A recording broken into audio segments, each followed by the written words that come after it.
Growth management workshops that we've undertaken. So I guess we could start the presentation up. I'm not sure if the clerk's going to... I'll provide some introductory comments. I believe this session should take probably an hour, maybe 90 minutes to allow for some questions and answers that council members may have. Just at the outset, I'd like to start off from a high level before we get into the slides. When you're managing growth, sometimes we ask ourselves, how do we know we're doing an effective job? And what is it that we can do? We certainly deal with our residents and stakeholders and gauge interaction with them. But there are some facts that we'd like to share just from a real high level as we are now well into our first phase of York-Durham sewage system growth. We remain the lowest tax jurisdiction in York Region. And I think that the Treasurer has made that clear in all our budget presentations that we've been very effective at that. Line 442, if anybody's interested in looking of the financial information returns, is an interesting line. It's called municipal debt. And East Gwillimbury is the only municipality that has zero on that line. And we've actually done some comparisons to some of our more adjacent municipalities, and if we had debt levels comparable to what they may have. And the Treasurer advises that we could have debt of $15 to $20 million, and we would have consistent debt levels with some of our more comparator municipalities. Reserves. We now have carved out the equivalent of 5% of our annual taxes, of our tax budget, that goes into a capital asset replacement reserve on the tax side. On the water and wastewater side, over the last 5 years, we've contributed over $1 million each year to our asset reserves. So I think that we're effectively in our early stages of growth building our reserves. Our reserve balances since 2012 have tripled. That includes development charges, but now the Treasurer advises that we have over $50 million in reserve for the future. And one other element I did want to talk about is our new facilities, and we're going to spend some time on those today. Both the Operations Center, which we're planning on tendering very soon, and the Queensville Healthy Active Living Plaza. And with regards to those, our organization, led by Council's budget decisions annually, have carved out the equivalent of a 4% tax room to operate those reserves. So we have $600,000 in our current tax base going to those facilities which we have not only not started operating, but we haven't even started constructing yet. So I think we're doing a very effective job of from a financial purview, and those are just some stats I wanted to share that aren't directly part of this presentation, but now we'll move into the presentation itself. We're going to talk about three themes today in a multi-departmental report. This is our high level. There's a lot of bars there, so I'll try to simplify it for those that are watching. Our first phase of growth is 7,000 residential units. It mirrors what our existing base was before we started growth, which is why we often say we're going from a town of about 25,000 residents to a town of about 50,000 residents in our first phase of growth. You can see from the chart here, I'll go to the middle bar, which is very important for us. We currently have 2,842 building permits issued and under construction. Majority of those are for new residential homes, but it indicates that we're about 40% of the way through the 7,000 units. You can see through this one as well, occupancy. We now have close to 2,000 new homes representing over 6,000 residents who have now occupied and call East Gwillimbury home. One of the themes that Mr. Pileggi will be dealing with today is what does that 7,000 units look like from a built form on the ground? We'll also be looking at the other parks and amenities structure that are there to complement those areas.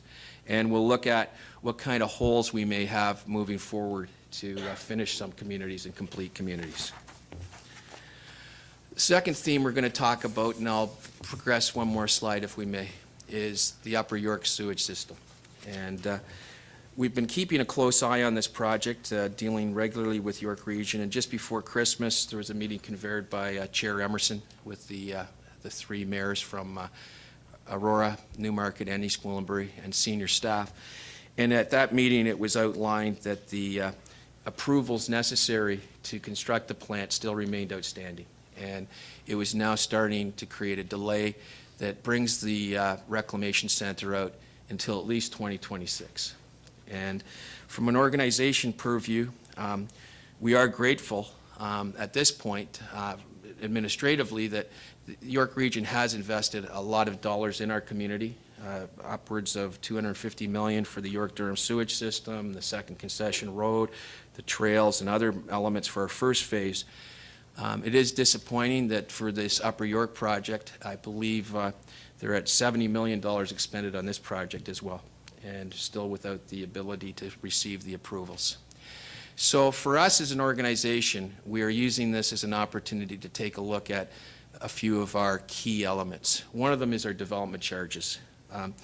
Our initial development charges were based on a more robust growth of the Upper York, so we are looking at an update currently that will look at the implications of the growth, which could mean our development charge stream could be reduced to 10 to 30% of what we initially anticipated, but we're going to be finalizing that through further study. That's going to have direct implication on scope of new builds. And currently, Mr. Karmazin, you will hear about this, is taking a look initially at the operations center. In the operations center, we are getting it tender ready, but we're taking a look at some valued engineering that may look at phasing or scalability so that we could build these facilities in a way that's affordable to build, affordable to operate as well. With respect to the Healthy Active Living Plaza, we do plan on having a full update to Council in March on some of our key partner discussions.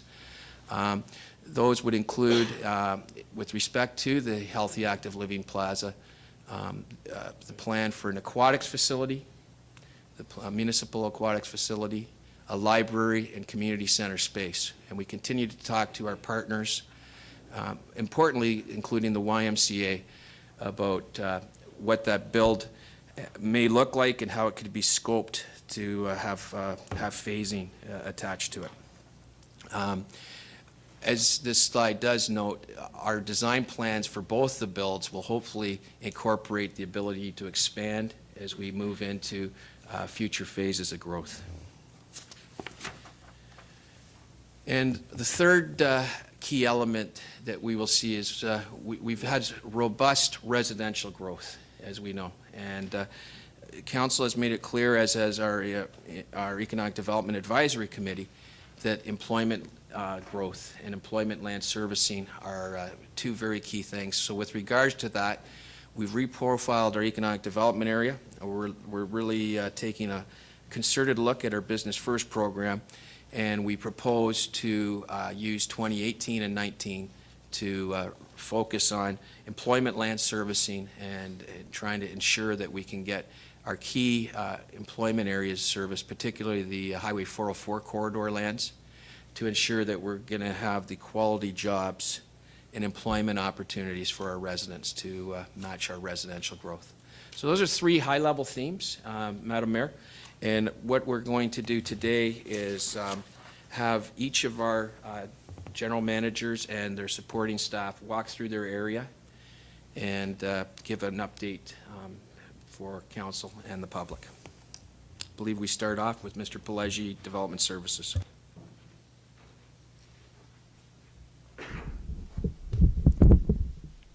Thank you.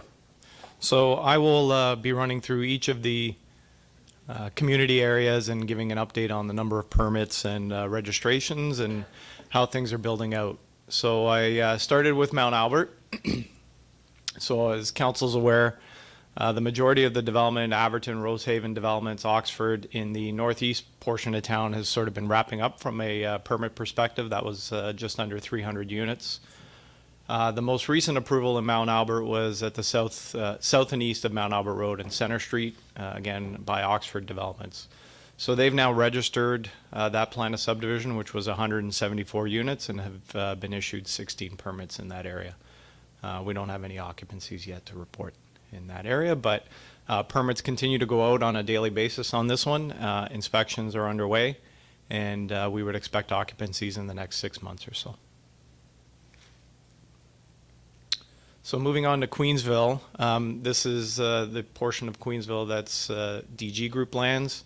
You can see who the 3 builders are in that area. This was one of the first registrations that we had as part of Phase 1. So we had 429 units, and you can see that the majority of the units there are now occupied, and the occupancies are occurring every day, and we expect this one to be a completion very soon. So this was sort of the first development as part of Phase 1 that occurred. In and around the same time, and you can see again the number of permits and occupancies there. These are the Minto lands at Second Concession and Doane Road, and we're nearing 100% of the Phase 1 occupancy in that area. So Sharon, which is obviously directly behind us here, the mapping on the left shows you sort of the north half of the lands and the builders. You can see we're sort of at 80% of occupancy in that area, with some of the blocks being actually part of developer Phase 2s, but we've grouped them all as part of Phase 1. But you can see that in these areas, in this area here, where a number of those units are permits at this point, but no occupancies. So that's where the majority of the remaining occupancies are. And then just to jump quickly to the south end, you can see the area I was just pointing out here, and then an area in this area. And then the Menkes and Acorn development, which was a separate application where there were 240 applications. They were a step behind the remainder of the Sharon developments, and we've got about 43 occupancies in that area. And again, occupancies are happening every day. And Holland Landing East, so this one for council and some members of the public who might know, Wingfoot was the developer name. Regal Crest and Rosehaven are building here, and we have 100% of the permits issued at this point, 193, but no occupancies at this point. So there's inspections happening every day on this one. And similarly, west Holland Landing, closer to Highway 11. I think Highway 11's mislabeled there. That's Holland Landing Road. Just wanna, there. This is Highway 11. So this is the Andron development, where we've got about 200 permits issued and 1 occupancy at this point. So to sum up what we have used as Phase 1, and just to clarify for everyone, when I talk about Phase 1, it's sort of all of the developments that have happened at the same time from a staff and internal perspective. In some cases, if you were to look at Sharon West or some of the other developments, they might call it Phase 1, Phase 2, Phase 3, but we haven't really gotten into their phasing. It's basically these are the permits, registrations, and occupancies that have been happening really over the last 18 to 24 months. So we've grouped those all together as a Phase 1.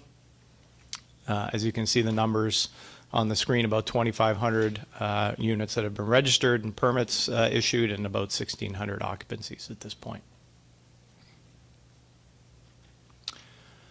So we'll go through a bit of the Phase 2s, and when again, this is my Phase 2, and not necessarily all the developers' Phase 2, so this is a good example of that. So in Queensville, this is Phase 2 of the DG Group lands, and it's just moving west from John Candy Drive and further west from the existing development.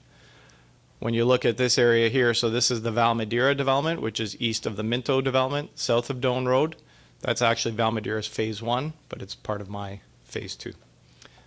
Anyways, you can see the number of units there. Neither one of these plans is registered at this point, but we're continuing to work through registration with both of those developers. Again, in Sharon, we've got about 200 and so units in Phase 2. You can see them all. This is the north half of the Sharon community. You've got the West Sharon developments and Elderbank, and then the southern half of the community, including Mosaic Homes and Sundial developments. So those are the Phase 2, and those are largely on the west side of Morel Boulevard. You can see the majority of the previous development in Sharon had been on the east side of Morel, except for one exception, really. And now the phase twos are moving further west.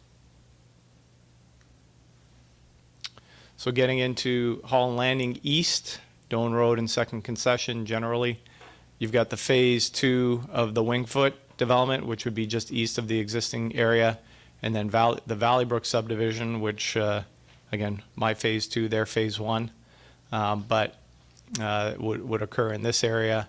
And again, a pretty significant number of units, 564 units. Another 710 units in Holland Landing West, which include the second phases of the Andren developments, and then LRT and Mannington further south. So this is the existing phase one area. So again, in Holland Landing, you can see 700 in this area, 500 or so in the other area.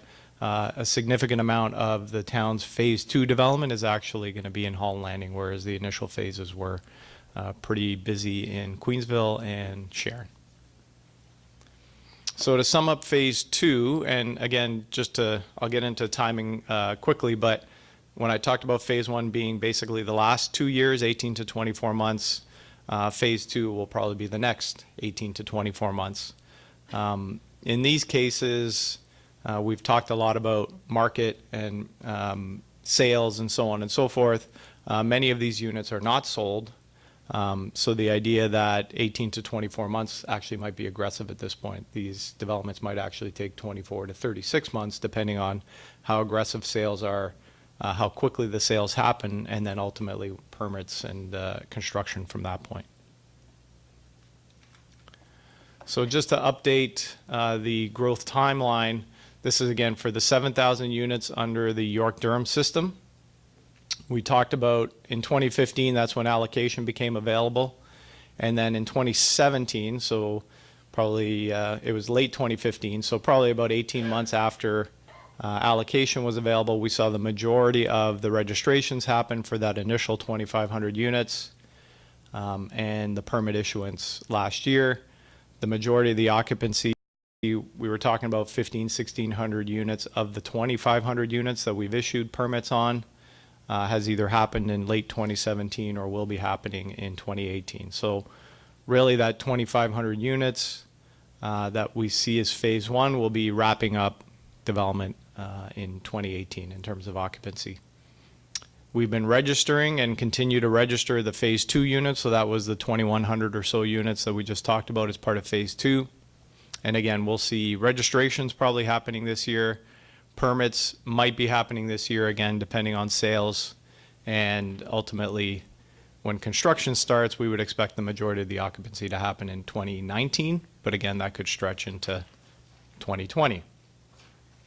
So that total will be about 4,800 units or so of the 7,000. And that means that basically between 2020 and 2026 at this point, we'll have about 2,600 units.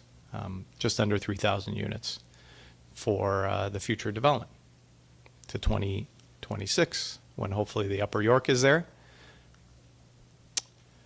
So we've received a lot of questions in terms of how will the communities look if we're going to have a bit of a gap, or if there is a time difference between the YDSS units and the Upper York units.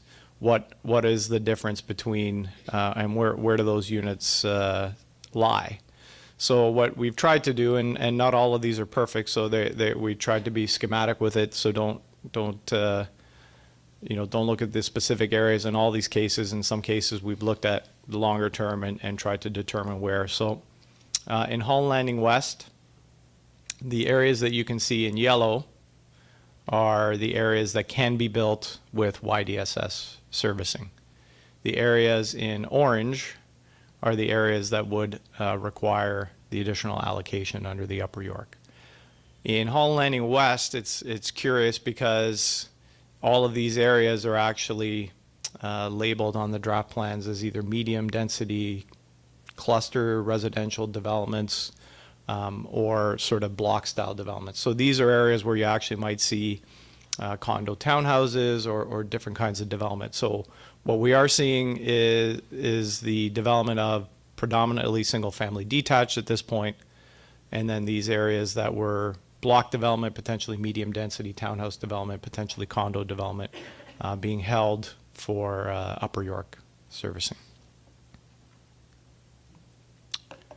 In Hall Landing East, the situation's a little bit different in terms of those blocks, but you can see the Wingfoot development and Valley Brook basically going in west. You know, we tried as much as possible in the initial phasing to start development adjacent to existing residential dwellings. That way, once it's done, we can move away from there and not continue to have impacts from noise, dust, and so on existing development. So you can see that the phase 1 units largely abut existing development, and then phase 2 will be further east. Haven't talked that much about the lands at Second Concession at Mount Albert Road, southwest corner. This is a 90-unit approval that TRICAP has in that area, and they've been very quiet on that one. We haven't had much discussions with them at all about this, although they are looking at, we have met with them, and they are discussing potential for mixed use and different kinds of development at this corner rather than the approved subdivision. So you can see that the numbers here for second phase or Upper York servicing are quite significant, 700 plus units. In Sharon, again, going through the majority of the development existing, adjacent to existing development as much as possible. So we did start sort of on the east side and have moved further to the west. And now the phase 2 units that will be built west of Morel Boulevard. And you can see the areas that cannot be developed without Upper York servicing. Again, when you see the number 520, that includes a 200-unit retirement home, which is approved on this site. And now Wycliffe has actually come in and proposed a different kind of development at the northwest corner of Mount Albert Road and Leslie Street. But that 520 number includes the 200-unit retirement residence, which, depending on what kind of retirement home they do, may or may not require residential allocation. So the real number in these areas is about 320 units.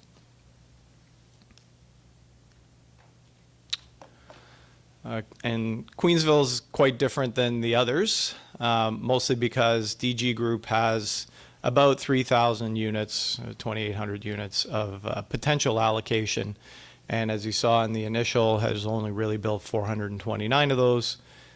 Their phase 2 is another 600 units or so from this 1,000. So the build out of the 2873, you basically could complete development in the majority of this, the block bounded by Doan Road, Second Concession, Queensville Side Road, and Leslie Street. So again, a typical concession block like this, where the majority of lands are developable, you're looking at 3,000 units, 10,000 person population. So that's basically the potential for Queensville between now and 2026.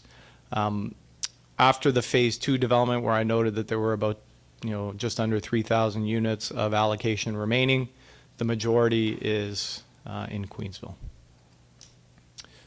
Looking at the south side of Doan Road, the Minto development has about 400 units or so that are required, and then the additional about 100 units or so in Val Madeira. So there's about 500 units or so that cannot be developed without Upper York in Queensville, but that is, again, the majority of the lands on the south side of Doan Road.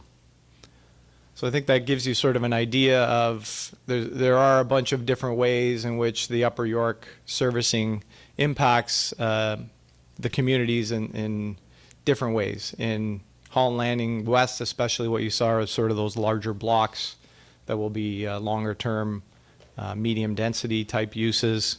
In Sharon and Hall Landing East, you saw where the gaps are. And then in Queensville, you can see that the majority of this area at least can be fully developed before Upper York comes in, with some gaps in this area, obviously.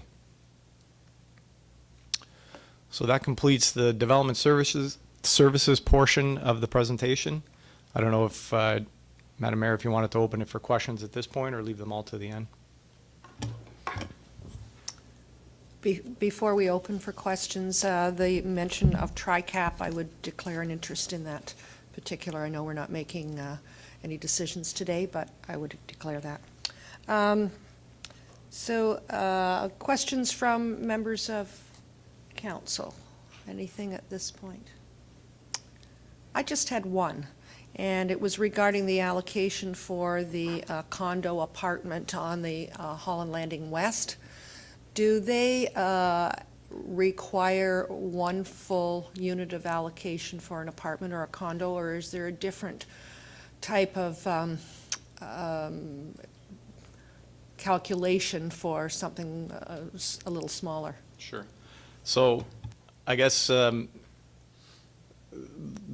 perfect answer to that is that it is smaller, for sure.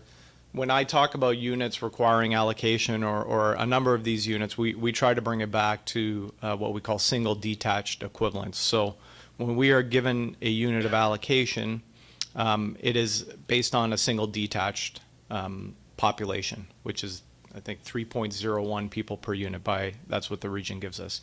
For a semi-detached unit, a townhouse unit, and apartment units, we are looking at smaller populations, and therefore every unit of allocation actually gets us a little bit further. So for a townhouse that may be 2.5 people per unit, you're sort of picking up half a person every townhouse unit that you build. For an apartment that might be 2.25 people per unit, again, you're picking up sort of 3/4 of a person. So you are able to do more units with fewer units of allocation, depending on the type of unit that you're building. So sometimes when you go through some of these charts, all the numbers won't add up perfectly because I'm talking, one of them might be single detached equivalents. Well, you say, well, how did they build 120 units when they only had allocation for 100? Well, they may have had a number of townhouses and so on that actually gave them additional units.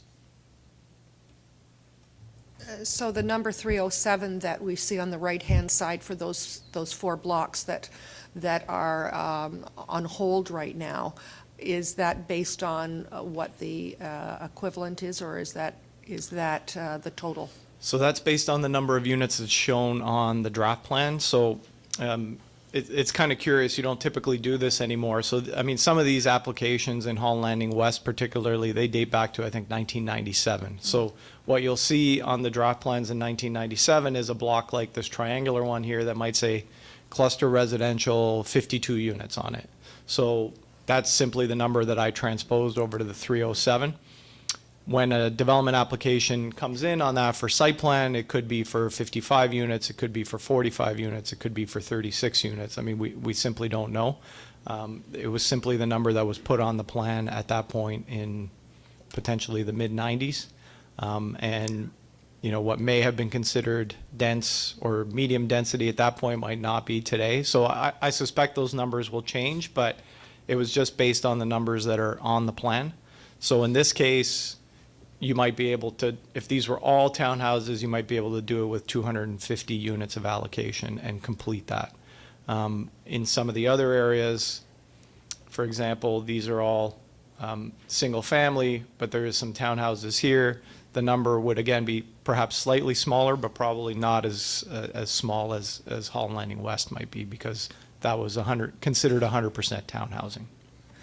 My interest was, you perked my interest with apartments or condos. Right. Because quite often, as elected officials, we do hear about the need for rental or alternate accommodation other than single family. And it seems to me that's one of the areas that we have the potential of having some rental or condo that would be more affordable for people. So we'll keep our eye on that one. Thank you. Understood.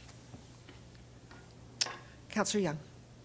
Thank you, Madam Mayor. Just maybe to build on that a little bit, I hope with all of these areas that we'll be, you know, rounding out, completing these specific developments, that the developer and the municipality does highlight that there will be future growth or future development in these areas, especially in the areas where you're going to be talking condo or higher density, because the way we're seeing our next servicing plan come in place is going to be a little ways down the road. I can about imagine how people moving into this area or selling, moving away, and somebody new moving in this area is not going to be happy when they see construction workers come in and start building high-rise or intensified development. So I think it's very important that that we do outline that the folks do know what the future of these areas or these building envelopes are going to be, because it's just going to be a bit of a headache for everyone in the future when that starts to happen. We've already seen that here in some smaller ways, but nobody really pays attention until the bulldozer shows up and the guys get out and they start working away on a new development. Going back, just looking at numbers, that 7,000 units that we're working off of, are we on track? Have we confirmed that it's going to be 7,000 units? Is the region happy that we can go beyond that 5,600 unit number to 7,000, or are we still monitoring that and have to receive at least some type of clearance from York Region to go to that 7,000 number? Sure. So the number you're referring to, so you're right, the York-Durham system is actually 5,465 units, but we always talk about the 7,000. The 7,000 is a 20% incentive that's given to each development, provided they enter into the Sustainable Development Incentive Program that is our program and approved by, in consultation with the region. And that 20% bonus is provided before any development happens. So provided they do the requisite paperwork, provided they enter the program and commit to having the elements that are required to be in the program, then they get the 20%. So every one of the developments that's been registered to date has been able to get that 20%, and we suspect that every plan that will register under the YDSS will continue to get the 20%, although it's not mandatory. I think allocation is so precious that at the very least the 20% will be granted, and our experience has been that that's happened 100% of the time at this point. Where we talk about the additional allocation that might have to come through further testing. So the region initially had an additional 18%, and they've sort of bumped that down to 8% additional allocation that may come after the units are built and after, I think it's 18 to 24 months of flow monitoring. So they will actually measure the flows in the pipes to determine whether or not they can grant that additional 8%. And that's an additional 8% on top of the 7,000? That's correct. That's correct. So that number could actually get us closer to 7,500. So that's something we're looking at.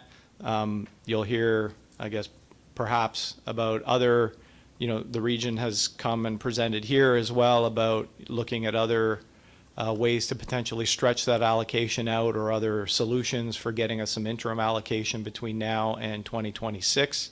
So that's, we will talk to them about whether the 8% gets bumped back up to 18%, or if there's some other number in between, where the flows are showing that, if they are significantly lower, then, there might be potential for additional units there.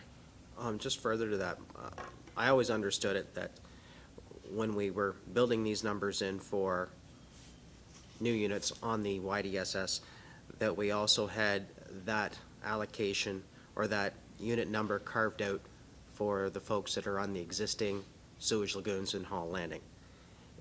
Is that number or that allocation still there? Are they holding it, or is it a case of, no, we're not even talking about it, it's not there, or it's assigned somewhere else, but anyone that's on the existing sewage lagoons, nothing's going to happen until we hook up to the UYSS? So I'll let Mr. Molinari correct me if I say something incorrect, but there is capacity in the YDSS system for the lagoons. Okay. At this point, I think what the region told us a few weeks ago is they're not willing to put the lagoon capacity into the YDSS until such time as the EA is approved for Upper York, in which case they're going to switch the certificate of approval from the lagoons to the Upper York system. So the capacity is there, and at this point it's unused, but as we sort of have joint interests, I guess, of getting Upper York as soon as possible, and council statements and motions to get the lagoons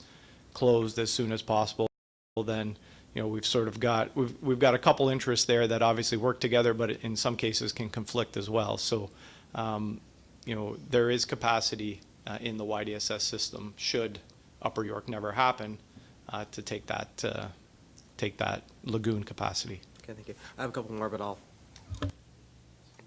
Councillor Persichini. Thank you, Madam Mayor. Of all the units they're going to be is 5,000 or 7,000, what percentage of senior homes we have allocated? Do you have any idea, or do we have any? So, I mean, all of the development that's happened to date is predominantly single-family. I mean, townhouses, semi-units are predominantly single-family. Doesn't mean seniors can't move into those homes, but they're not necessarily designed, with main floor bedrooms or those sorts of things. So probably the number's very low, close to zero. But, we have been working very closely with a number of the developers for retirement-type applications, and we've got one application now in, as I mentioned, on the Wycliffe lands, and then we've got another application that we're expecting very soon in Sharon as well. I think it's very, very important since the baby boomers are getting mature, not old, and when there's also a lot of young people. So the two things that I really would like to see is affordable home for young starter families, and also seniors in the near future. So if we can, all of us could concentrate on that to make it happen. When someone comes with a permit and we stick with it, you're not going to get a permit unless we do a certain amount of, make everybody out happy in East Gwillimbury. I mean, we have to start somewhere, because if we don't, the government will have to pay subsidized houses for these people. Thank you. Councillor Roy DeClemente. Thank you, Madam Mayor. Just wanting to clarify some of the numbers that are being discussed. I guess I'll start with sort of a link in with Councillor Young's question. As far as the lagoons are concerned, and maybe this may be a question for Mr. Molinari, how many units of allocation are we talking about when we start talking about the room in the lagoons? How many units are available once the C of A is available to be transferred? So, again, I'll ask Mr. Molinari to correct me if I'm wrong, but typically the number I've heard is around 4,500 to 5,000 people capacity in the lagoons, which again, if you were to break that down on a 3 people per unit, single detached equivalent number, you're looking at about 1,500 units or so. Okay, thank you. And then when we talked about the bonusing, so beyond the SDIP, the additional 8% bonus, when you're starting to calculate that bonus, is it based off the initial 5,600, or is it based off the 7,000 that's already been bonused? 8% of the 5465. 5465. Thank you. Because that's a different number than based on Yeah. the 7,000. So, and if I can just draw right back into this presentation, we have draft approved units. So plans that have been approved may not, those registrations may not be in place, but there are plans approved for about 2,073 units, so 2,100 units. And what I refer to in my head is the scope of the UISS problem is when I add up those orange numbers of those boxes across those different communities, I come to 2,157. So the scope of the UISS problem is essentially 2,157 units, give or take, given the vagaries of the single detached units and how many people are in each unit. But is that correct? If I'm looking at that problem, I'm saying we've approved 2,000 or 2,100, and we need 2,100 additional units Sure. to finish. So that's sort of the immediacy of the problem. What you have are community areas in, let's say, Queensville. I think that's the main one. So you have community areas in Queensville that extend, I'll get to the map. So the Queensville community actually extends over into Leslie Street, east of Leslie Street, sorry. And in this area, these areas as well. So when you talk about, and I talked about, the potential for 10,000 population here, the Queensville community is planned for 30,000 population. So that additional 20,000 people would come out of Upper York as well. And then further to that, you've got the Green Lane corridor, which again is an approved urban area, approved community area in our official plan, which is completely reliant on the Upper York. So immediate, yes, there's approvals that date back, like I said, to the mid-'90s, where there's these draft plans that have been sitting out there for 20-plus years in some cases that can't be built, and they were approved some time ago.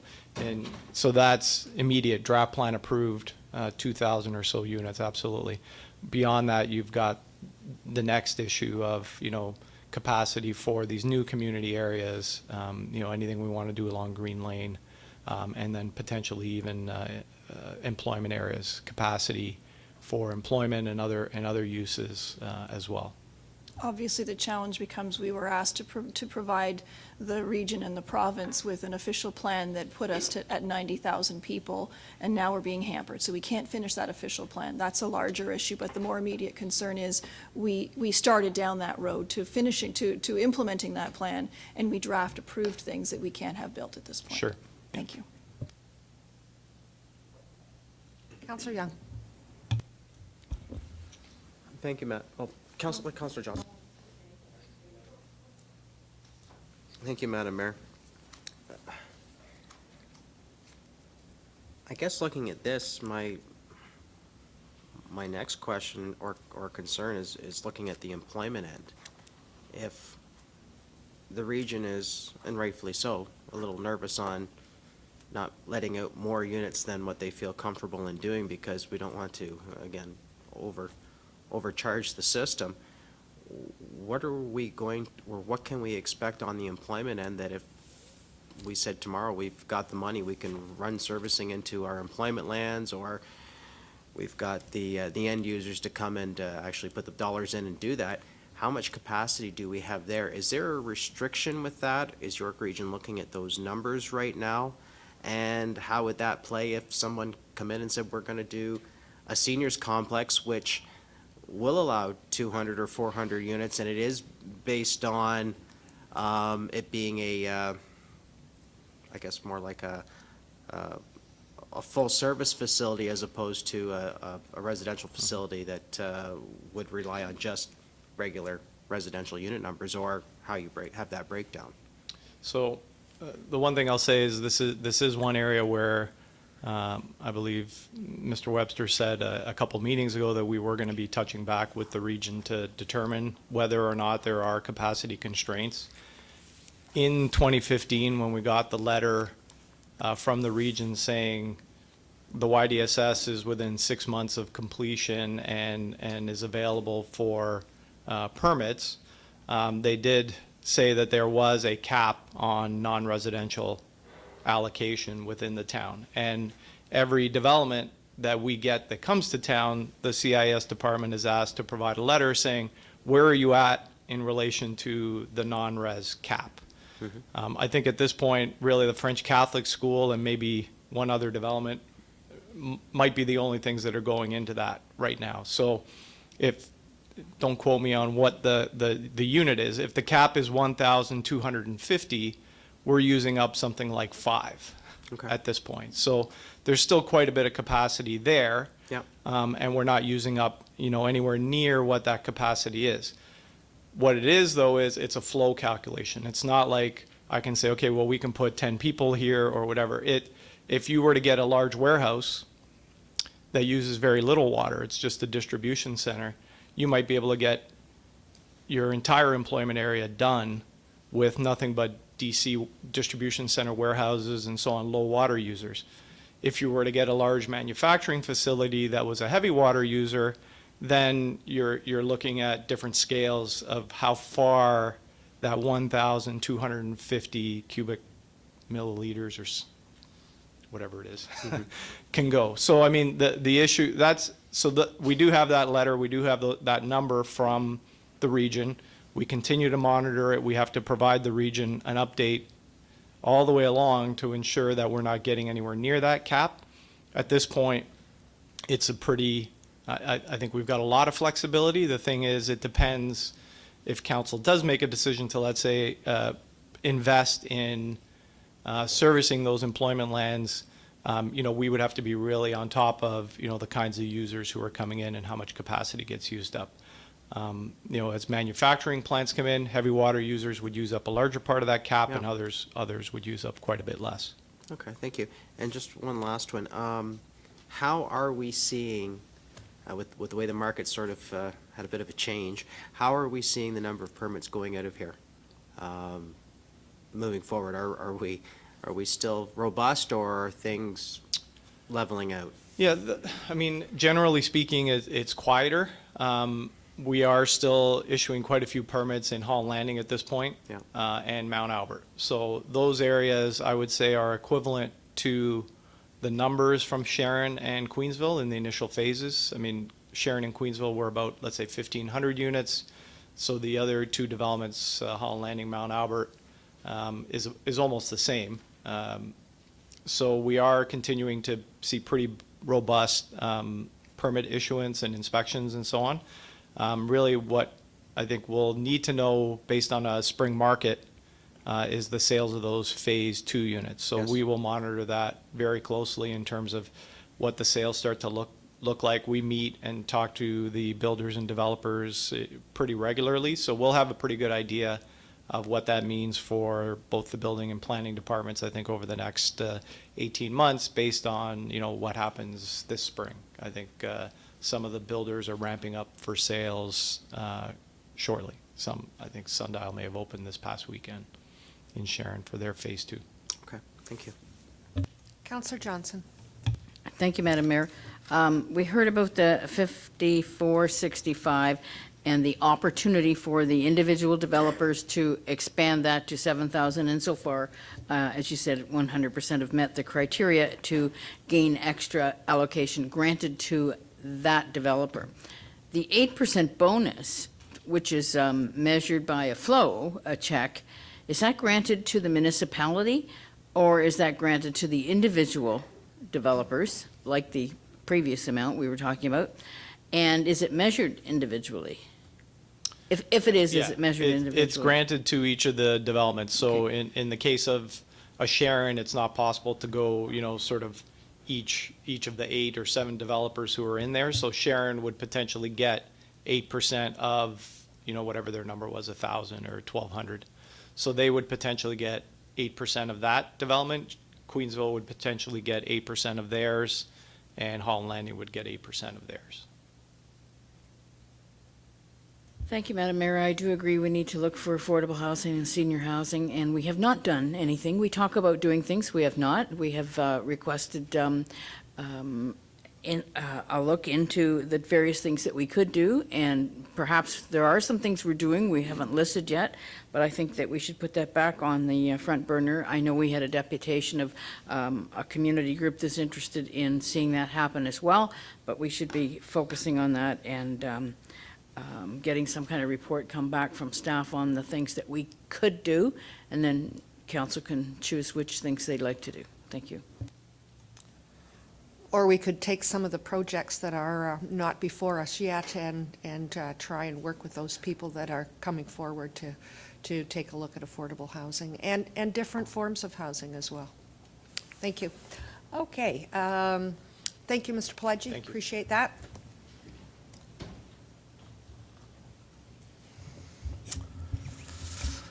Growth continues to have a significant impact on CIS, and the department has adapted and evolved to manage this growth.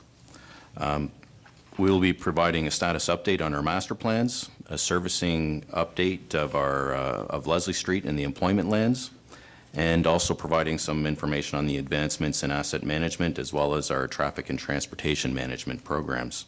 Finally, we will be providing an operations update. A number of key CIS staff will be presenting, starting with Paul Newman, our Director of Engineering.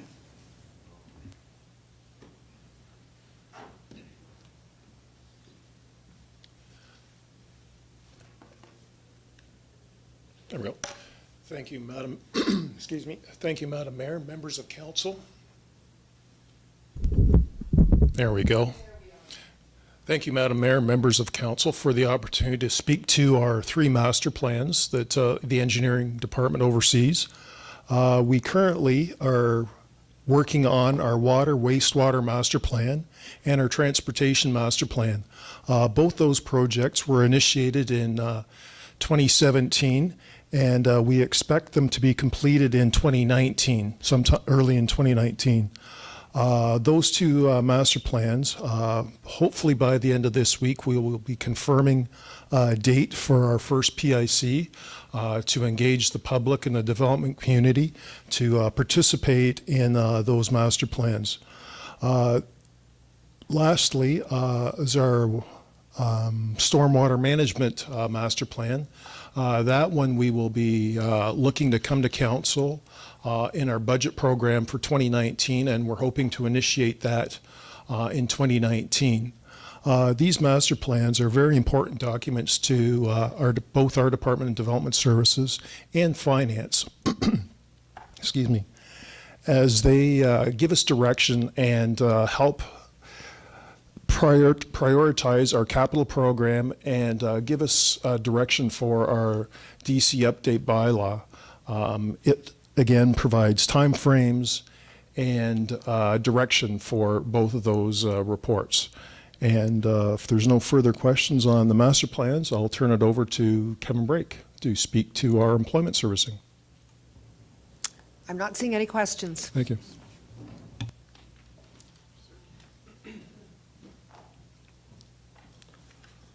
Tall guy here, eh? Good morning, everyone. Thank you. As Paul mentioned, I'm here to discuss the employment land servicing. Starting in Holland Landing, 2017 saw the completion of servicing here in the LRT, Holland Green, and Kerbal developments. This servicing resulted in extension of servicing to the employment/commercial lands here highlighted in black hatching there. The balance of the Holland Landing employment lands are anticipated to be serviced by extension of servicing from Bradford Street, water from Bradford Street, and sanitary sewer from just north of Bradford Street up Holland Landing Road. In the future, I guess, as development proceeds within the employment lands, services will extend further north along Holland Landing Road to the balance of those lands. Moving over to Queensville.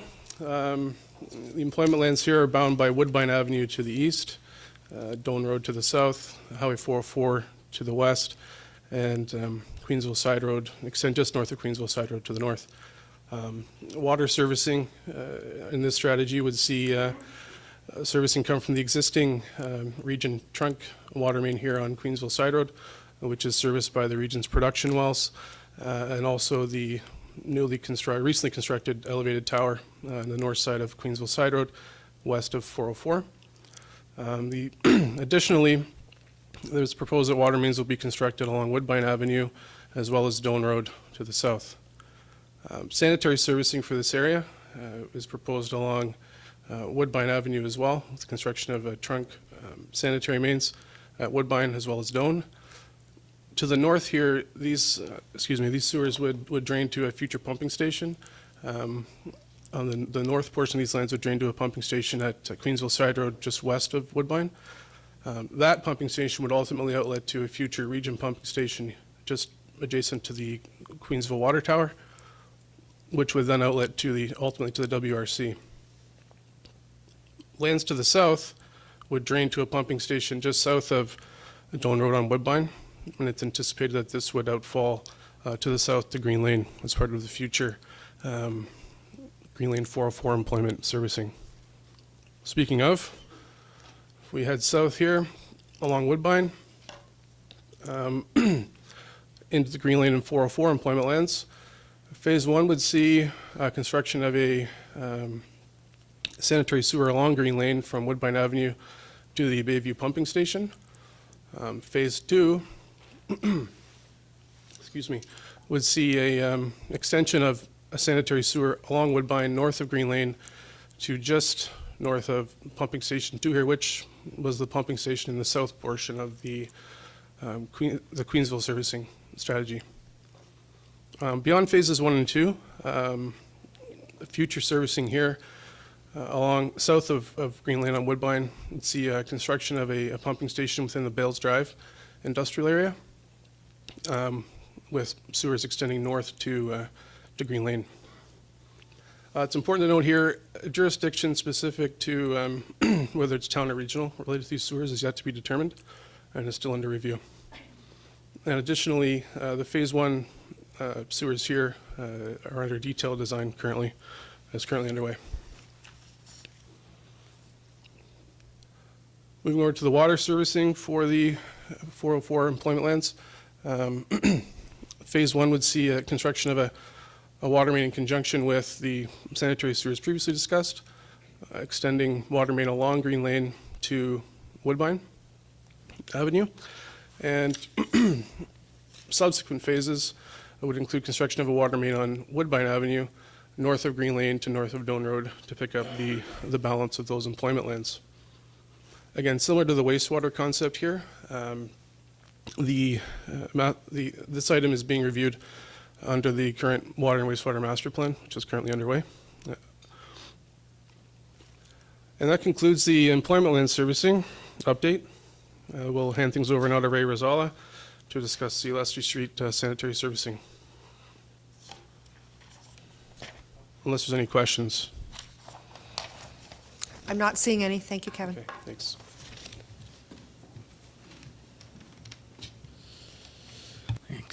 Thanks, Kevin. And thank you, Madam Mayor and members of council. I'm here to talk to you about Leslie Street sanitary servicing. As you may already know, CF Crozier and Associates, on behalf of Vince's Market, is currently proceeding with the sanitary sewer design spanning from the Vince's Market and heading 100 meters south to the proposed road of Judah Doan Way.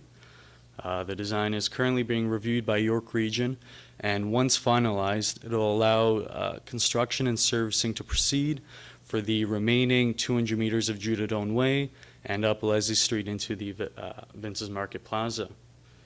The timing for construction and servicing is expected to take place in the second and third quarter of this year.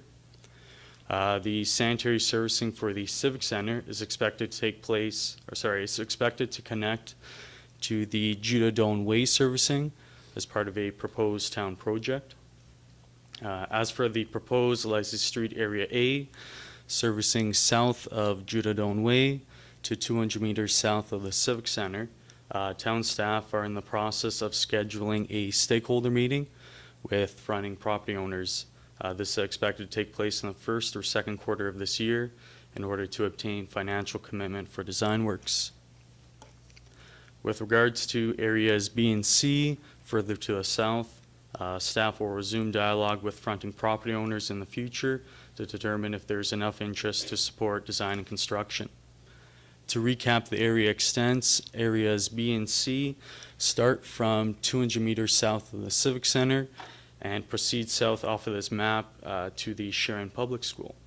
Until additional residential allocation is available, it is likely that servicing will be deferred until there is adequate residential allocation.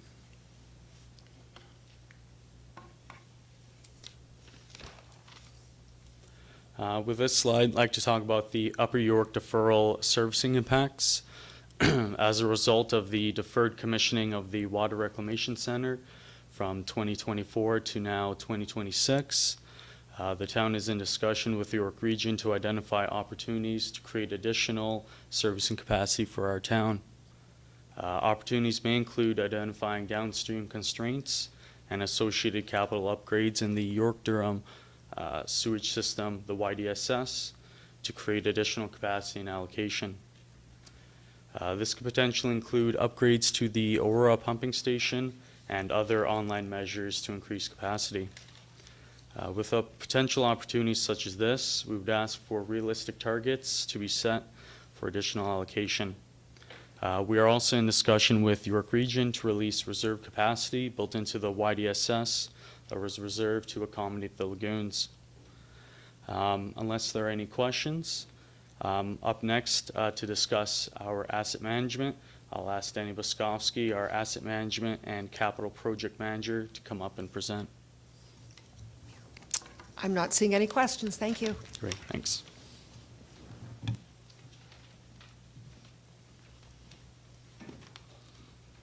Thank you. Good morning. I'm very happy to talk about a subject that I have a lot of passion for. Making sure I'm going in the right direction. Asset management. I have a two-part presentation here. I have this slide where I'm going to talk about the business unit and the direction we're heading in. And I also have a video to show the fruits of our labor. So asset management. Academia would describe it as a systematic process for developing, operating, maintaining, upgrading, and disposing of assets cost effectively. We started our work in this field in 2017 with the birth of the unit, designing the roles, being our infrastructure technologist, and recruiting, filling the position. Patrick LaForest is our infrastructure technologist. In 2018, we are designing and building our infrastructure database, based on the 4 pillars of business strategy, being people, process, information, and technology. Our infrastructure database contains information related to records, which are engineering drawings, design studies, master plans, our core civil assets, roads, bridges, sewers, traffic and transportation. We're also designing the system to have seamless integration with our corporate systems, being Citywide and CityView, and developing clear triggers and processes to manage it all. In 2019 and beyond, we want to put that information to work. Integrating best practices, business automation, and intelligence. We're looking at automating our uniform traffic control bylaw, improving capital design and delivery to integrate asset management through the capital planning process, developing smarter RFPs and deliverables, and engaging in advanced analytics by implementing the town's first pavement management system and really understanding what story is the information telling us.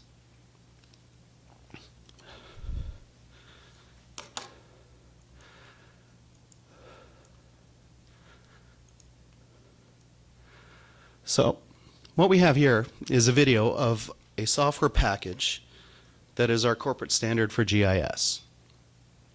And on this map, there's already a lot of information. We have different colored points, different colored lines, and I'm going to walk you through it all. The points represent our bridges in the town. The town owns a number of bridges, but there's also a number of private bridges that we manage on behalf of emergency services. The roads are thematically colored based on our official plan classification.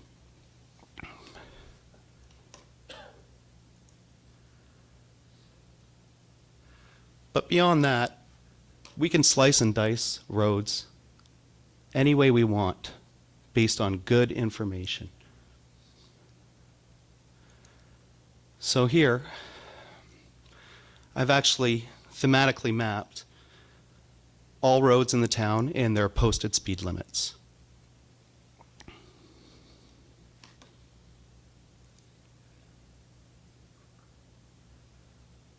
So what we're going to do is we're going to start to zoom in a little closer. So I'm zooming into the Queensville area, and based on the activities of not only our own department, but other departments within the town, we can pull that information together, which paints a very powerful picture for staff. What we're looking at here is actually 2 different departments' information. We have our own in development engineering, which is at a project level for monitoring the status of projects.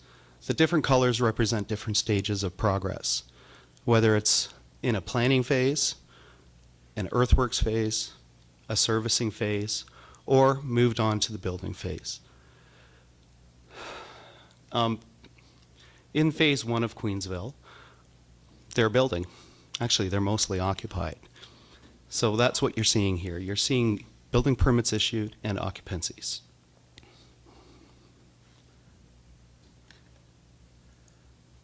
So we're going to drill a little further down.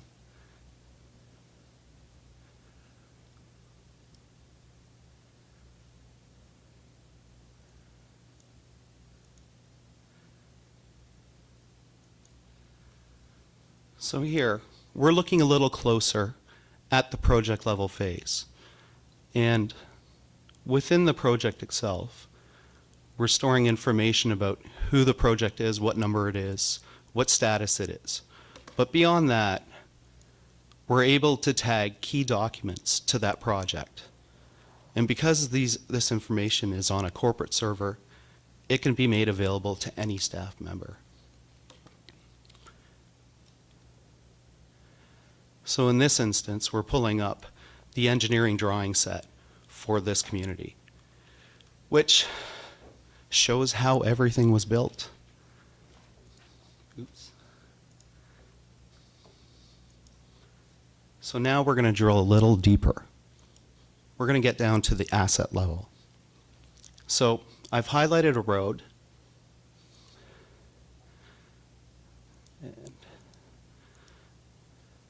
And this road has an in-service date, it has a size, it has materials, it has configurations, it has a function, and all of that information is recorded into this system. The idea is to get it out of people's heads and into a system so we can make the information work for us. But drilling even deeper, when we zoom into the road, we get all of the assets that are on that road. Not only do we have the road, we have water mains, we have storm sewers, sanitary sewers that have appurtenances, valves, chambers. There's a lot of investment that goes on there, and we have to take care of it all. And then, so what we've done is we've modeled the database as mimicking how assets exist in the real world. So we have a road and we have the assets that live on it. And those assets have in-service dates, sizes, materials, conditions, etc.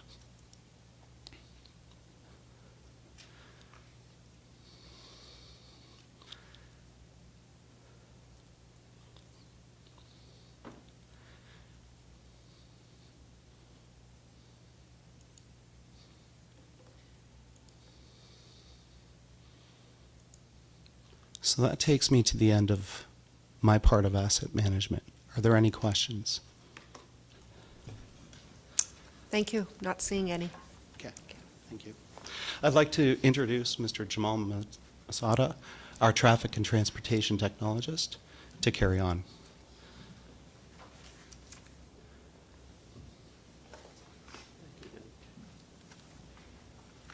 Madam Mayor, Member of Councils, thank you for having us today for this presentation. I'll be giving just a high-level presentation about the traffic initiatives we are having in our department. Some of the key things we're working on is updating and revamping our policies and procedures. We already have some existing policies and procedures. However, we're going to be creating a little bit more, a few more of those policies and procedures. And we have to remember that our policies and procedures are based on MTO and TAC manuals and guidelines. This will help us to solve the traffic issues and traffic concerns with residents and also with development as well. And also we are working on our development review toolbox. We're creating a few checklists we're working on at the moment. We're working on development planning checklist, which is going to be at the draft plan stage. That will take care of sidewalk locations, some of the right-of-way widths, and also on some bike lanes, anything to do with planning. And also we're doing traffic engineering checklist, which is going to take care of pavement markings, signage, driveway locations, parking, and all other initiatives that will be related to traffic as well. For the third one, as was mentioned by Denny, we like to integrate our traffic bylaws as well as traffic volume counts and also traffic collisions into the GIS system, that we have specific layers that we all easy to access and print reports and provide information as needed. So this is some of the initiatives we're working on, and Of course, this is not all of it. We're going to be more work to do with traffic. It's all based on those developments was Nick mentioning earlier.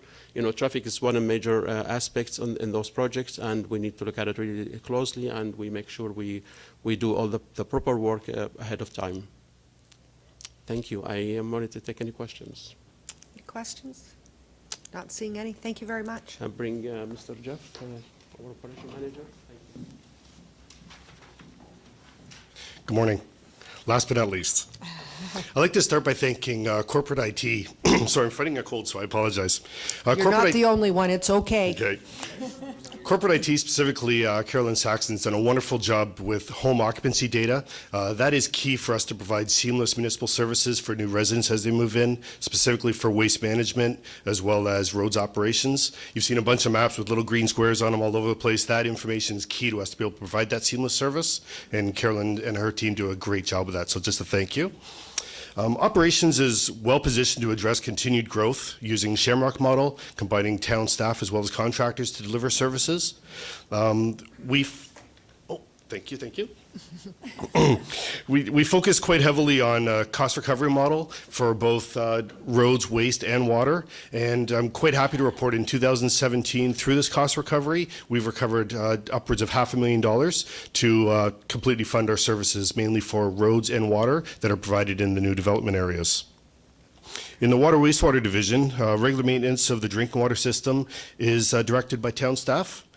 And contracted water meter installation and ensures that water meters are installed before homes are occupied.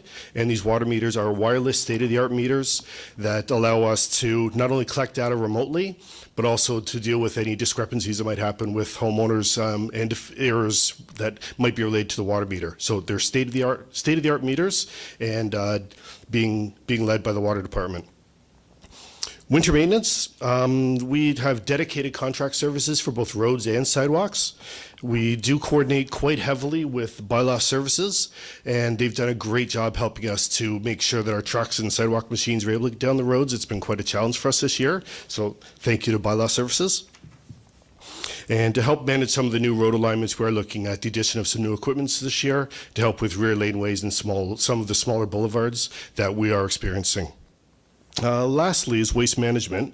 With the commencement of the new collection contract that started January 1st, we did a bit of rebalancing to accommodate the new growth that's happened, as well as protect us for future growth for the coming years, so we don't have to go through this change again.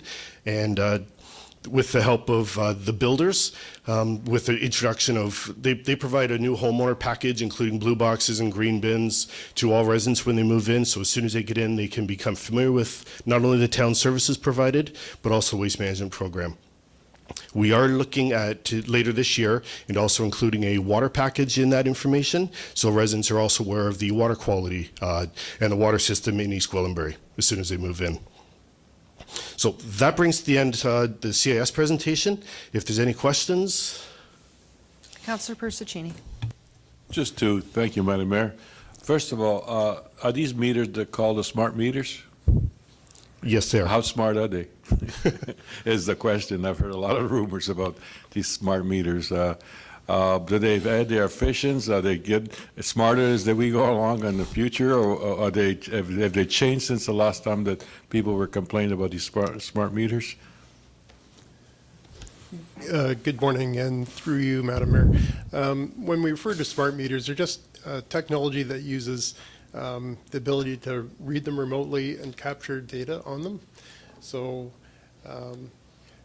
from a staff perspective, it reduces the amount of time required to read them. If we've got an issue with them, a concern from a resident, we can go in and remotely download that data and have that discussion with the resident.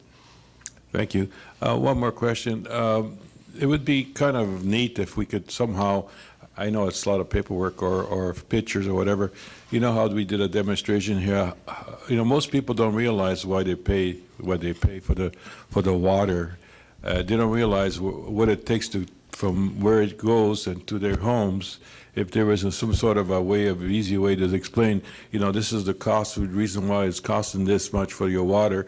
But we got to do this, we got to do this, we got to do this, we got to do this. So people, they don't mind paying if it's a safety, number one safety for their, for their families. Just as the idea when we promote it, we should promote it why, where does it start and how does it get to your home? Thank you. Point taken, and that's one of the reasons that we're working on this brochure for new residents on our drinking water system. We want to provide that information to their new residents in town that are coming in that may not be familiar with the town's drinking water system. So that's ideally why we want to create that brochure. Perhaps the same brochure could go out in the water bills for not new residents, so we remind them of the route that the water takes to get to their home. Certainly, we can do that as well. Thank you. I'm not seeing any other questions.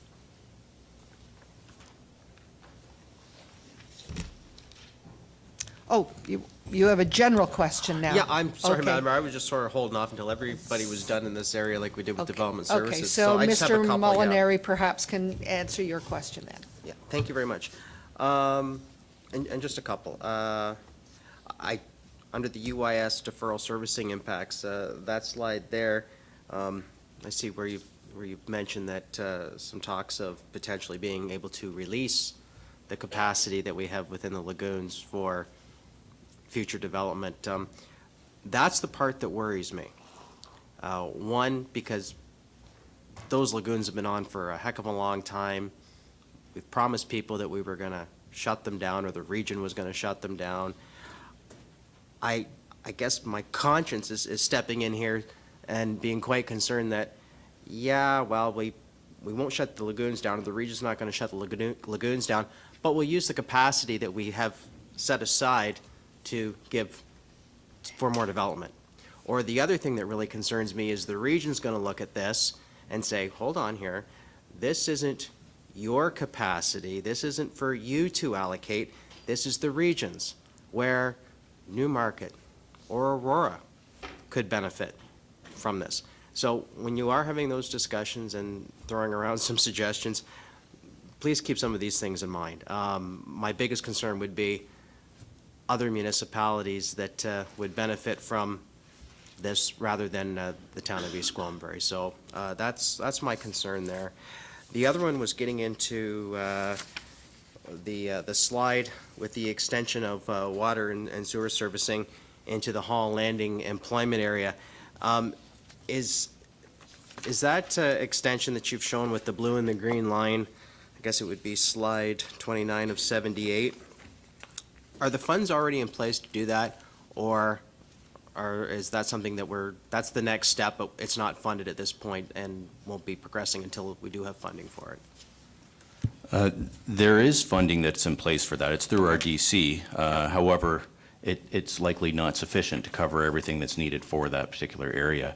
I think our main point of focus would be the Highway 404 employment lands. Okay. That's a fairly significant build and would take a fairly substantial portion of the DC in order to construct that. So we would have to look at that holistically, and through our through our master plan, we identify the projects that need to be done, and through our DC, we would look at how we would fund that and how that funding model will work. Okay, then that takes me, I guess, over to page 30 of 78, where you're looking at, again, water and wastewater connections or running those pipes through, and a lot of them say town, some say region.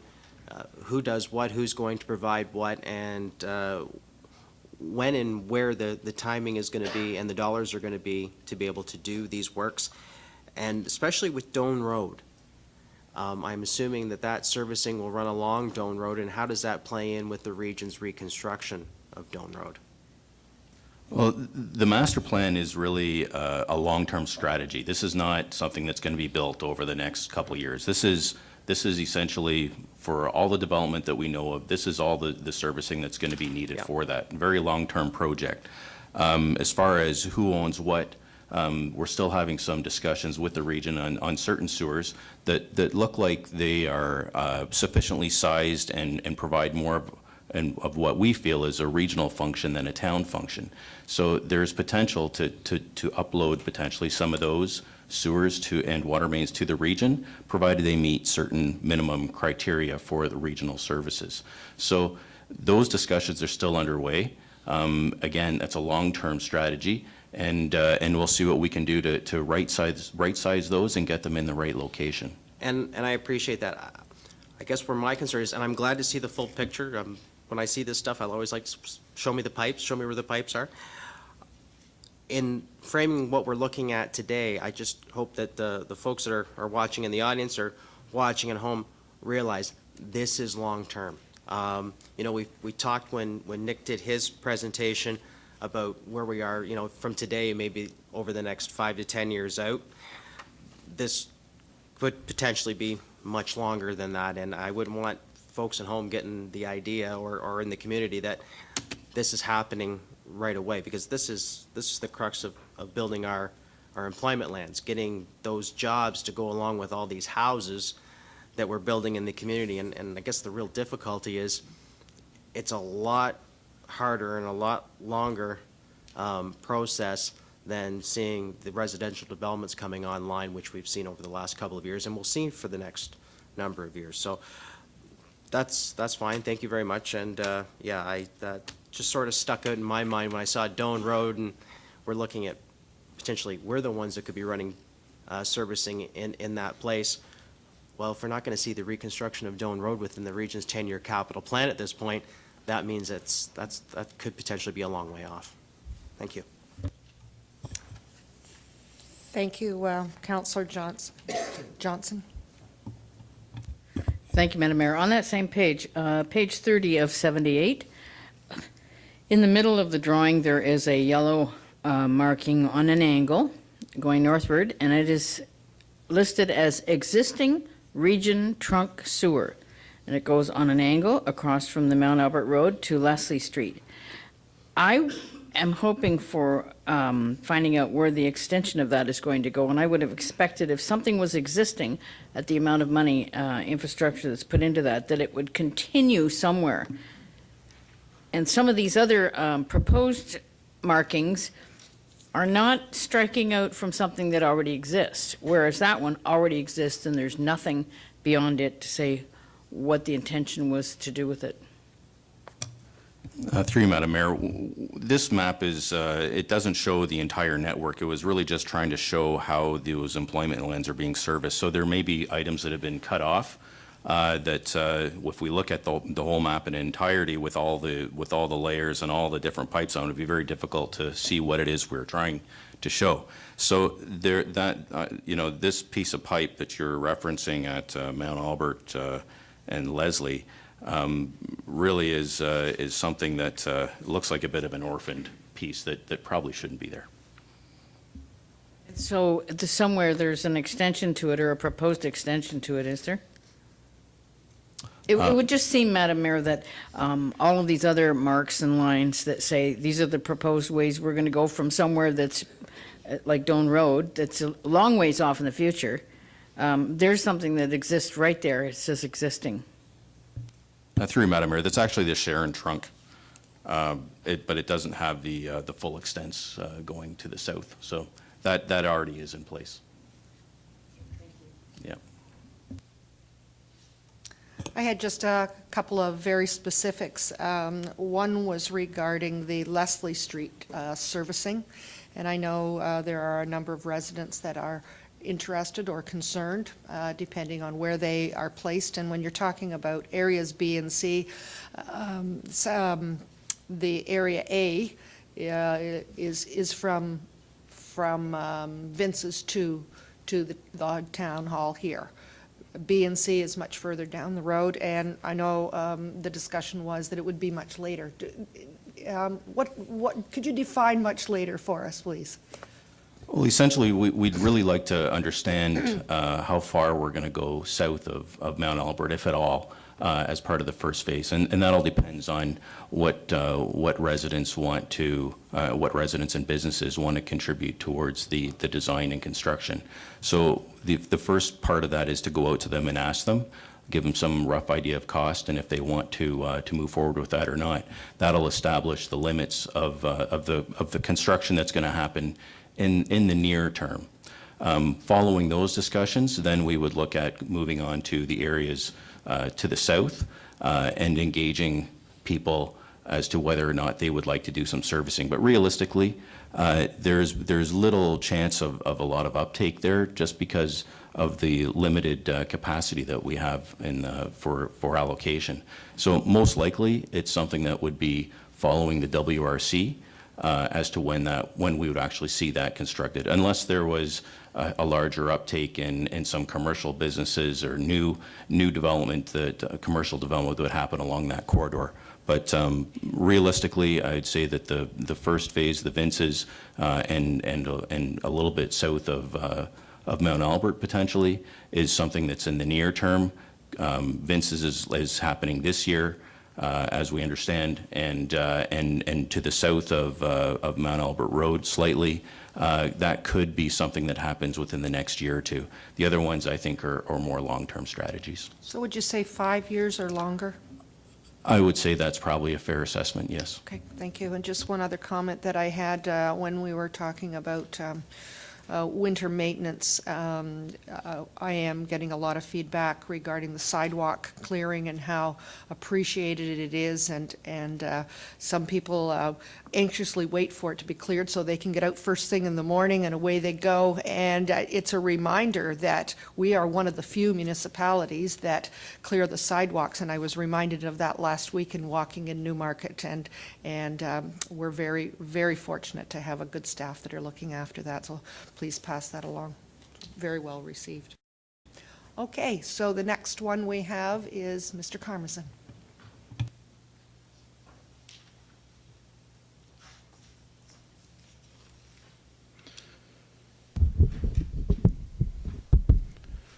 Okay, thank you, Madam Mayor, members of council, staff and residents for the opportunity to present the Community Parks, Recreation and Culture Development Update. Starting with parks, this is an update that's a high-level update in addition to the detailed capital update that was provided to council back in December of 2017 by the Parks Branch. We are expecting 5 out of 6 parks to be in the ground by end of summer 2018. We are starting with Sharon Village Park, which is centrally located in the middle of the development of Sharon West, and Radio Line Park, which is just off Mount Albert Side Road and Morrell Drive. Those 2 parks are now complete and ready for operation in the spring. Following that will be Ladder, Allen Grove, and Manor Hampton Park into 2018. And in addition to that, we have approximately 4.5 kilometers of regional trail here in purple, as well as Blacktown passive recreational trails that will be operational in spring of 2018 as well. Coming online later with the full commissioning of Murrell Drive will be 2 cycle tracks or on-street bike lanes that will provide interconnectivity throughout the community as well for active transportational purposes. Moving on to Holland Landing. Holland Landing East, we are working with the developers on Wingfoot and Valleybrook. Those are the parks that are located there on that slide. Those are in the concept, moving in from the concept to detailed design phases in Holland Landing West with the Kerbal and LRT developments. We are working with those developers to move those parks into detailed design. We do have a couple of adjacent school blocks with the centrally located park with the Kerbal lands. And I'm happy to report that Samuel Lount Park to the north here, connecting the existing community with the new development, is now complete and ready for operations in the spring of 2018. Moving through to Queensville, happy to report Minto Park is now complete and it will be ready for operations in the spring of 2018. We are working with the developer in Queensville to advance a 5-acre park, which is adjacent to a future school block, and as well as some trails along into the natural heritage area. We are looking to advance that design and construction for the end of 2018. I'm happy to report the design is now complete, and we will be tendering that project into February through the developer, and hopefully have a constructor mobilized in the spring to start construction for completion into 2018. We will also be starting with the design on the Health and Active Living Plaza Community Park. That's a 9-acre park that would have to be integrated with the Health and Active Living Plaza design, which we are moving forward with for an RFP to hire a designer into 2018. Mount Albert Parks, Manor Forest Park through the Aberton community is now complete and ready for operations in the spring of 2018. And we are also looking at completing the trail linkage to the south into the existing community into the summer of 2018 as well. Further to the south in the Oxford development lands, we are working through concept design at this point for that park, which is in the Oxford development to the south. So moving forward into 2018, by the spring of 2018, I'm happy to report that we will be completing our Health and Active Living Plan and reporting that back to Council. Our Health and Active Living Plan is our master plan that sets out our growth for parks, trails, and facilities and programs over the next 10 years from 2018 to 2028. As CAO Webster indicated, two major themes under this plan will be sustainability, so financial sustainability for capital builds, as well as financial sustainability for operating the facilities moving forward. So we have incorporated that and embedded that theme and those principles into our Health and Active Living Plan. With our Health and Active Living Plaza project, again, embedding that theme of sustainability and scalability, so being able to add on over time with potential builds will be key moving forward. We have identified through the consultants that we still have a high need for obviously parks, recreational uses, aquatic services, and then community and social services, library, arts and cultural services with our partners with the EG Public Library Board. So moving forward, we will have a potential partnership update, a fulsome update expected for March as indicated by CAO Webster. We started this journey with approximately 12 community partners, and that has now grown to 15 partners. We will be reporting out in March what partnership arrangements may look like with those partners. We are happy to report that the partners are very interested in moving forward, and so we have a high-level terms of reference to report back to Council on what those partnership arrangements will look like moving forward. So again, partnership development at the Health and Active Living Plaza expected for Q1. We are expected to engage in the RFP design for the design services, the architectural design services in Q2 over the late spring and summer months, be into hiring on a architectural firm and commencing with the design late into 2018. And then proceeding further with potentially tendering the project into 2019 with construction anticipated or targeted for around the 2020 year range. Of course, this is subject to Council approval and funding strategy moving forward. Operations Center, both the site plans and the facility plans are developing, again, with those key themes of financial sustainability and potential scalability moving forward. Happy to report that the site plan process is moving ahead with the Planning Department, Region, and the LSRCA. We are hoping to complete the site plan end of Q1, and then we are reviewing in-house with our financial services staff and our planning staff a detailed funding strategy with the hopes then to proceed into completing the detailed designs, tendering, and then hopefully having someone on the site performing site works into the later part of 2018. And of course, this is subject to council approvals and the funding strategy moving forward. That concludes my portion of the development update. I'd be happy to answer any questions. Any questions? I'm not seeing any. Thank you. Okay, thank you.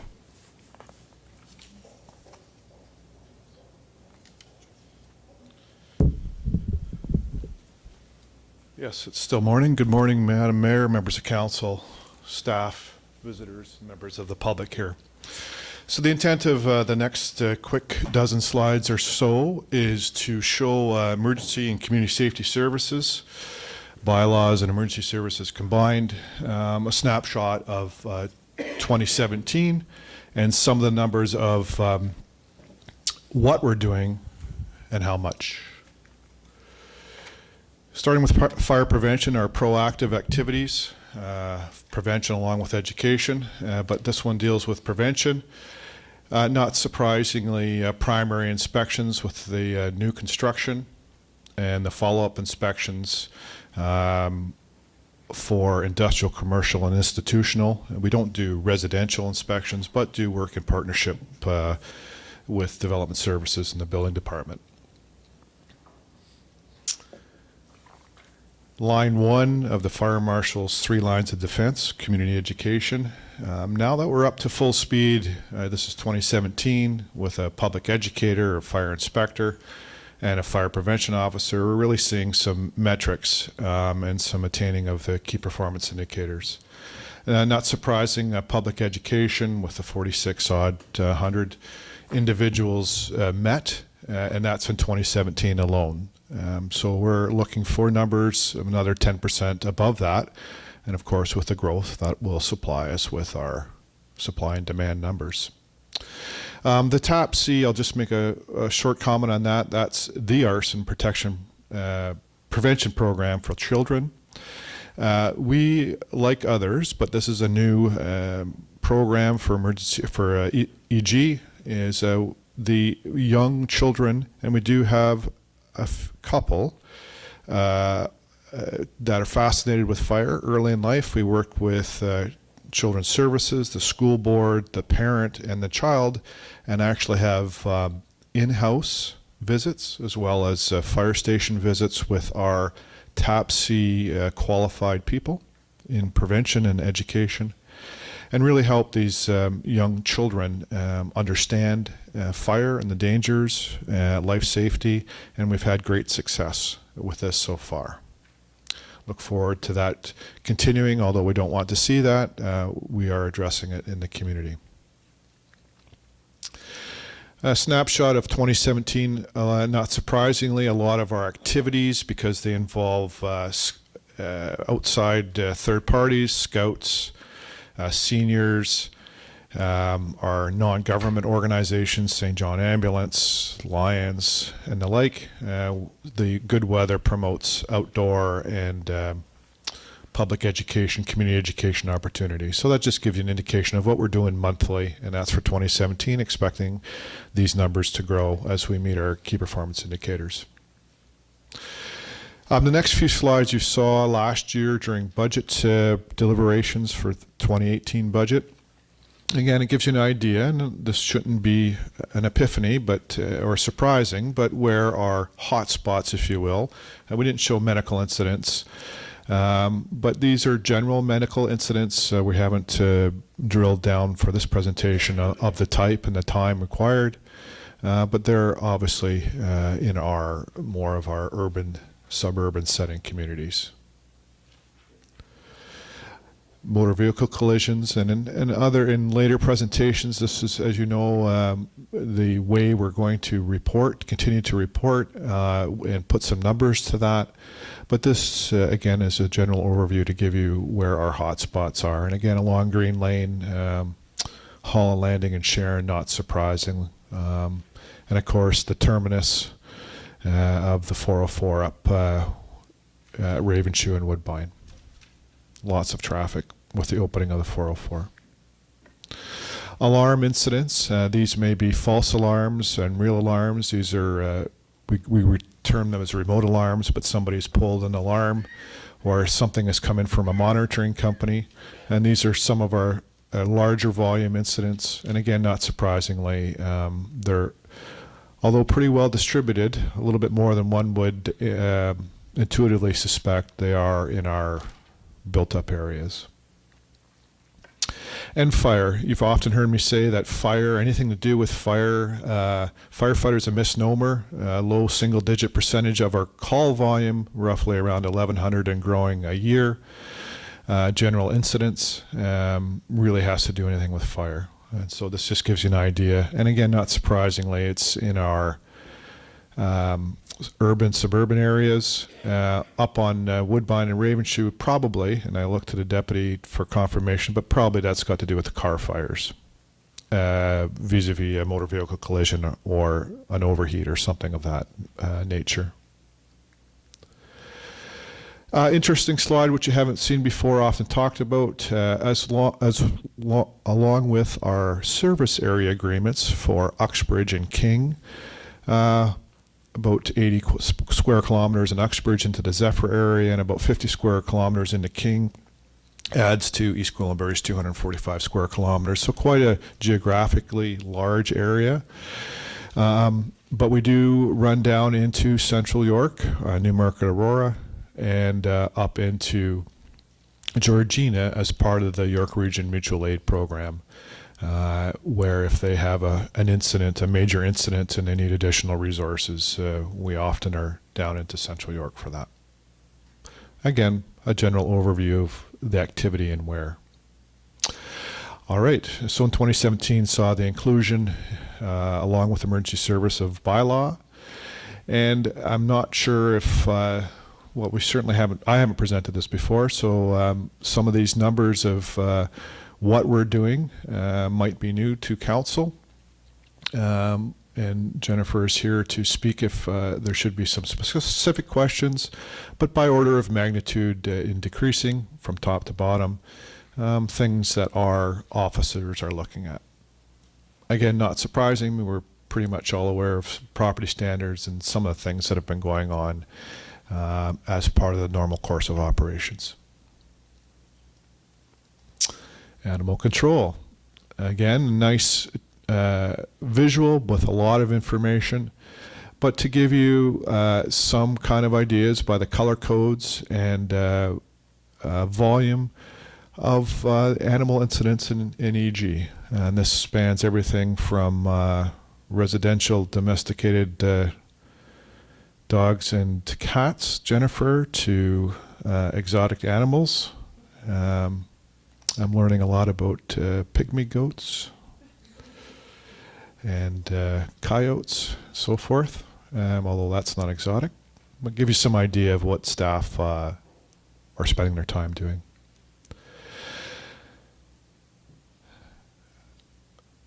Again, a snapshot of 2017, we expect, as with the fire-related data, to increase with the increased residents, but also the traffic and flow through EG. So it's not just about the residents that live here, but it's the people that pass through. A very successful 100%, I don't think it gets any better than that, conviction rate. So when we do, in the unfortunate circumstances, need to go the full pull and to go to court, this is how we're faring, and this gives you an idea of some of the things that we're going to court about. And familiar the heat mapping as we do, and again, not surprisingly, this is where most of our work is concentrated in the urban and suburban areas. That is it. Unless there are any questions, we'll proceed with corporate services. Councillor Roy DeClemente. Thank you, Madam Mayor. Through you to Chief Dawson. The bylaw files opened, 654 case files. So the along the left-hand side, the subject matter don't necessarily line up with the bars unless they're sort of grouped. So property standards looks like it has 3 different areas. Is that correct? Jennifer, would you like to articulate? Through the chair, yeah, those property standards is our top occurrence for 2017, and they're missing. It looks like they're missing. So noise was another hot topic, as well as parking. So it was just a misplace when we did the chart. So there are some other categories that didn't Yeah, make it onto that's the correct. chart. Okay. Yeah. And Chief or you, perhaps next time we could also have a bit of information on how many files were closed. Because it's one thing to have the files open, but you're obviously also maintaining other files that you're working on that also adds to your caseload. So having an understanding of what's been drawn to a conclusion, those convictions and so on are great to hear, but I'd like to hear also about what some of those, what your total caseload is and how we're closing some of those files off so that you have capacity to open new ones. Thank you. Absolutely. Yep. Okay, thanks. Councillor Young. Just a quick question through Madam Mayor to the Chief. Chief, when we found out when we're going to be freeing up some space in the Hall Landing Fire Hall and seeing our new EMS station open up on Second Concession? Yes, they're on track for very shortly. The current lease is March, and with the remaining work that we have to do, we're in regular contact with the senior chiefs. They're looking at the end of March, may possibly go into April, but that's pretty much the end. So very quickly, the preparation work has been done, and working with our partners in IT and facilities, that move should be efficient and quick. I'm sure they're looking to get to their new digs as well. Thank you. It'll be warmer. Yes. I'm not seeing any other questions. Thank you very much.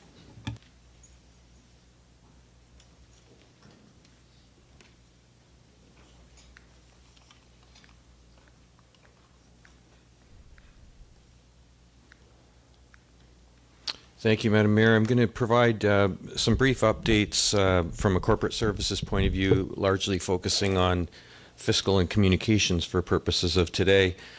First of all, just a little bit of background, and you heard as part of the introduction to today's session, the town currently enjoying a very solid fiscal position. We continue to see reserves growing. We continue to have the lowest relative tax burden within York Region municipalities, and we continue to be debt-free, which at this point puts us in a very good fiscal position as we enter sort of the midstream of this YDSS growth.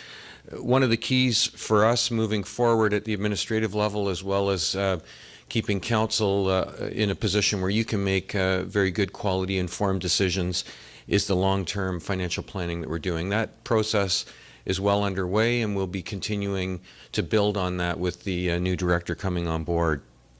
And really key to that, and you heard it earlier from some of the other sections, the construction of our growth-related facilities is often funded from our growth-related revenues that come in largely in the form of development charges. It's the operations and the renewal and replacement of those assets that's really key from my perspective, and is why the timing of those builds is so important, because often, despite the fact you may be able to afford to build it, can you afford to operate it, maintain it, renew it, and replace it? And so that's going to be really important in our decision-making process as we move forward. So you heard terms like scalable before, and that's going to be a very important aspect to that. Just some examples of some of the new development growth-related capital projects that will be funded from the development charges coming in, our parks, our trails, our recreation facilities, libraries, roads, and other related water and wastewater infrastructure.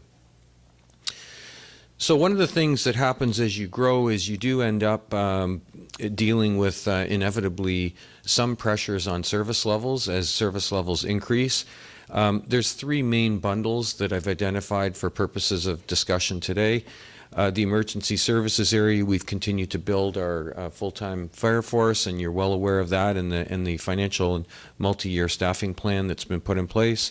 We've also had pretty significant discussions over the past few years regarding our asset management, and you heard a lot about the work that's being done operationally with regards to asset management earlier today.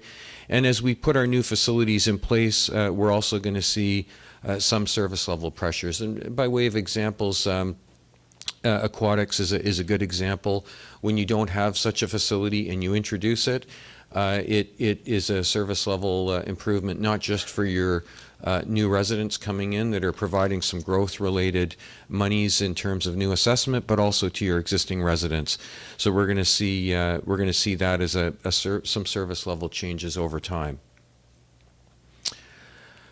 One of the areas strategically that we're focusing on to make sure that we're minimizing the burden on taxes is our non-tax revenues, and this year we're undertaking significant reviews really across the board.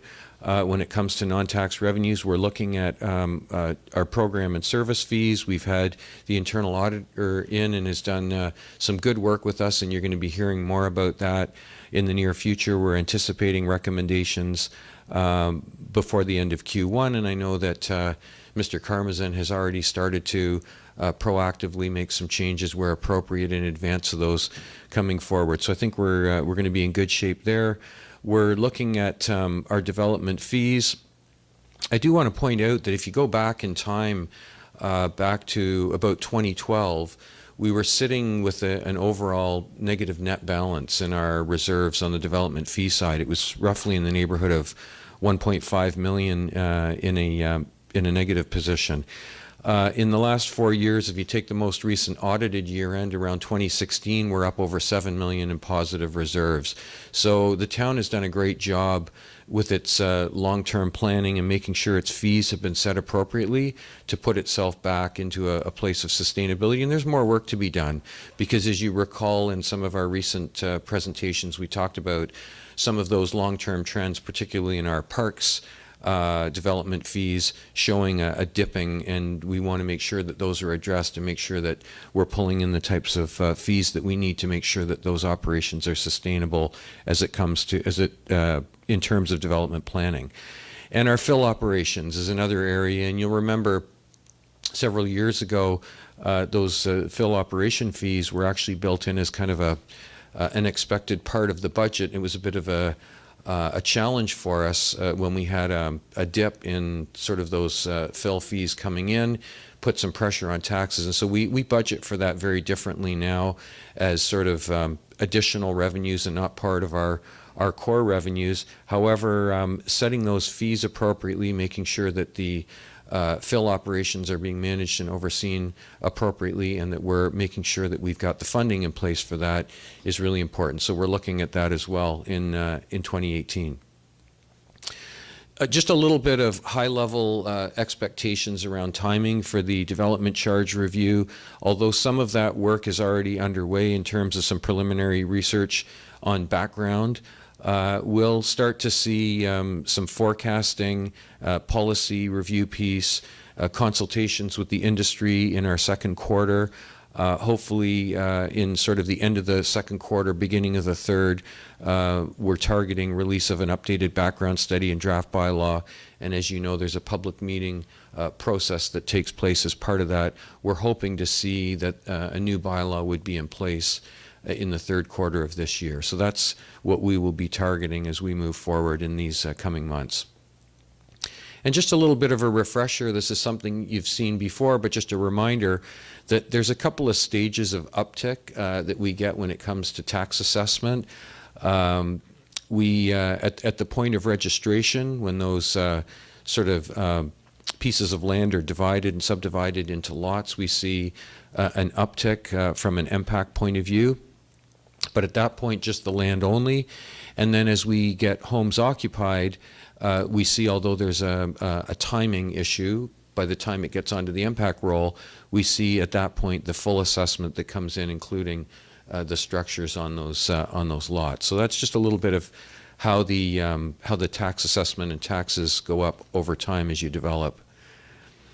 Laura Han is away, but at this point I'd like to call on Danielle from our communications department just to talk to you a little bit about some of the experiences that we're seeing in customer service, as well as some of the proactive communications we're doing in relation to growth. And I do want to point out that really our customer service area is an incredible hub of information for us as we have folks that come in and are providing perspectives to us, as well as coming with issues they're facing. And so we're not only capturing that in our new sort of centralized information system, but disseminating that and discussing that amongst the operational departments to help inform us in terms of trends and where we need to be putting our efforts. So at this point, I'd like to just ask Danielle to come up and go through a couple of these slides.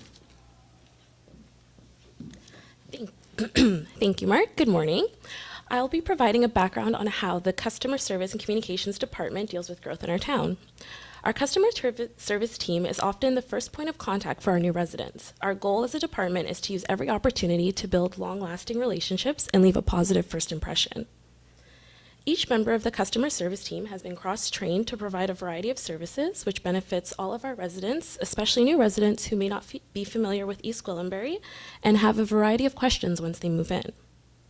As you can see on this screen, we've received some great feedback from our residents who feel they get the service they need and are excited to be here in East Gwillimbury. Our newly built home guide was created to help educate new residents as they move into their newly built home. Some of the topics featured in the guide include town information, what they can expect in their subdivision, and answers frequently asked questions. Residents receive the guide as part of their Welcome Home package that was developed by Communications and partnered with CIS for distribution. The Welcome Home package is placed in blue bins and delivered by the builders to each new home. To help measure the effectiveness of our guide, we developed the newly built home guide survey. Survey cards are attached to the cover of each guide and invites residents to provide feedback on the guide and information on how we can improve it in the future.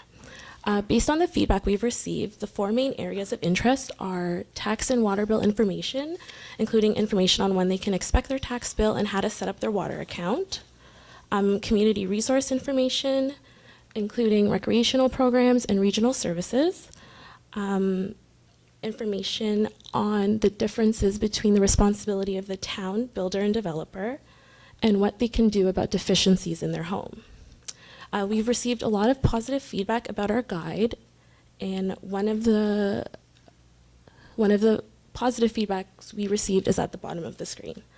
If there are no questions, I'd like to welcome up Legal Services. Thank you.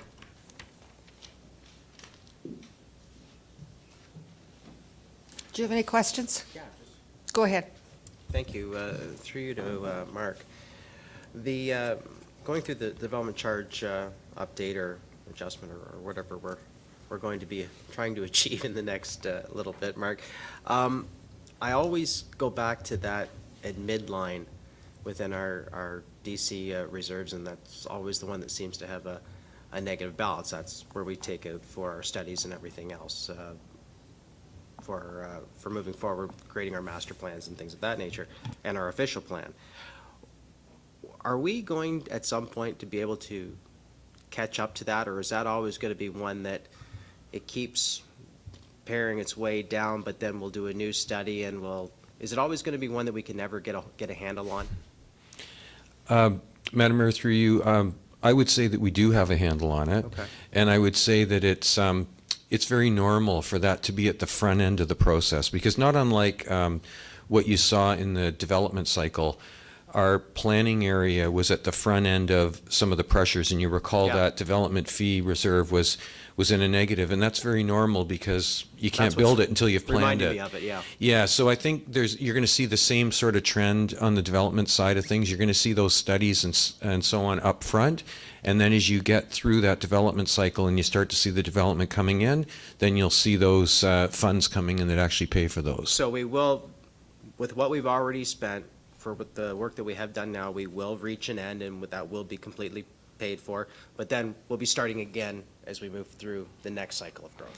Yeah, to the degree that there's a continuum of, Yeah. of new studies, new development, new planning processes, then you're going to see that front-end loaded piece into the future. But it's all built in. When we do our calculations and we look to what sort of fees we need to collect over a particular time span and number of units, then that gets factored into the charge to make sure that we're collecting the appropriate amount to cover that. Okay, thank you.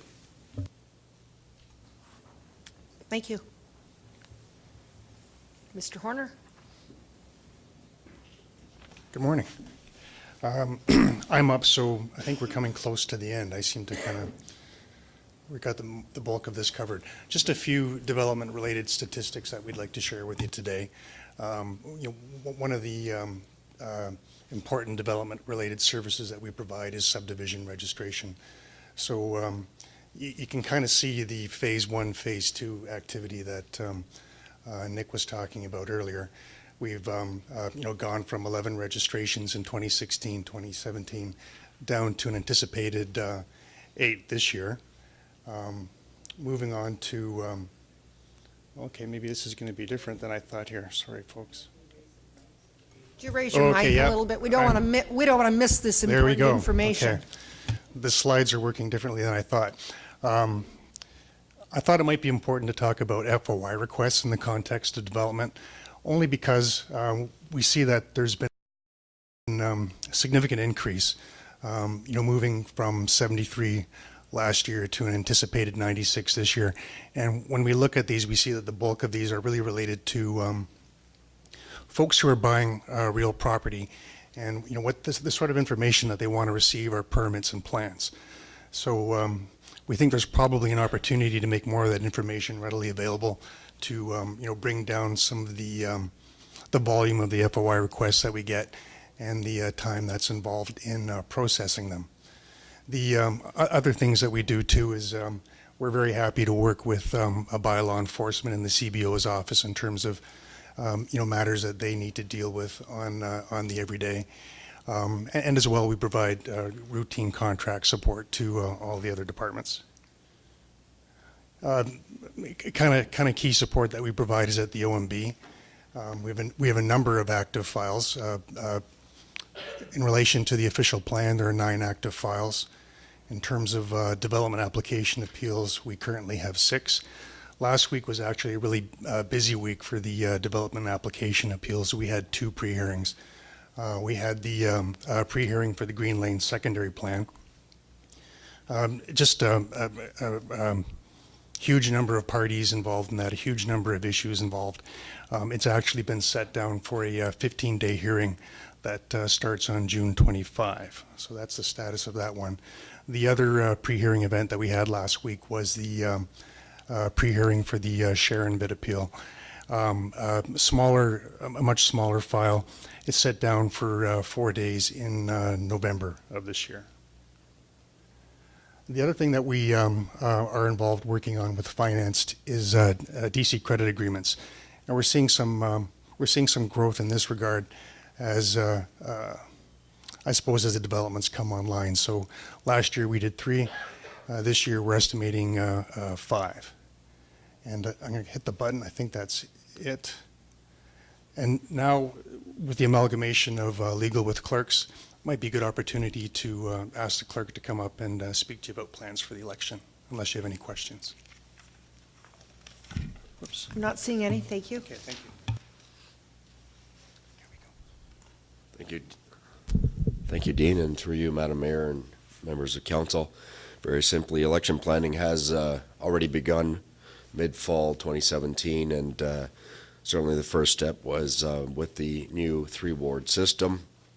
obviously we have to split up essentially what the voters list will be coming back to candidates is the 3 separate wards. So we've been working in behind the scenes with MPAC, and glad to announce that we do have all of the information to MPAC so they can review each roll number in terms of the location of the wards.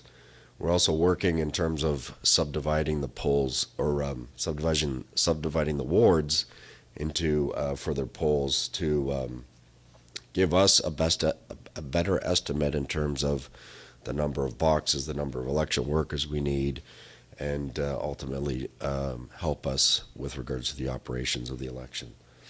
The advanced dates have been established in terms of advanced voting, kept them in line with 2014 election, starting with October 6th, October 11th, and 13th. One of those is inclusive of Thanksgiving weekend. We will be having 3 polling stations, 1 in each of the wards, obviously, and 4 advance votes only. You can vote in any of those locations, regardless of where you live within the municipality. Election day is Monday, October 22nd, and the voters will be asked to vote within their wards, within their polling stations on that day only. And that is all the update. Question, go ahead. Thank you. Through to Mr. Lamanna. Fernando, have we heard anything coming out of what's going to happen with the regional chair position? Is that going to be added onto our ballot? Is it going to be a separate ballot? What's the story there? Through you, Madam Mayor. Certainly, the regional chair election is going to add to our responsibility. It will be an additional ballot, or it will be added to a ballot. I haven't quite figured that out, and certainly the challenge is we don't really know that until obviously we know how many candidates have filed. So depending on the number of candidates, we'll figure out how many ballots are issued to electors. And I guess that going out doing our promotion and education to the public on not only the ward system and the breakdown of that, we'll have to include something there on the actual addition of a regional chair that they'll be voting for this time. Certainly, that is a challenge for not just only East Gwillimbury, but all 9 municipalities in the region. Thank you.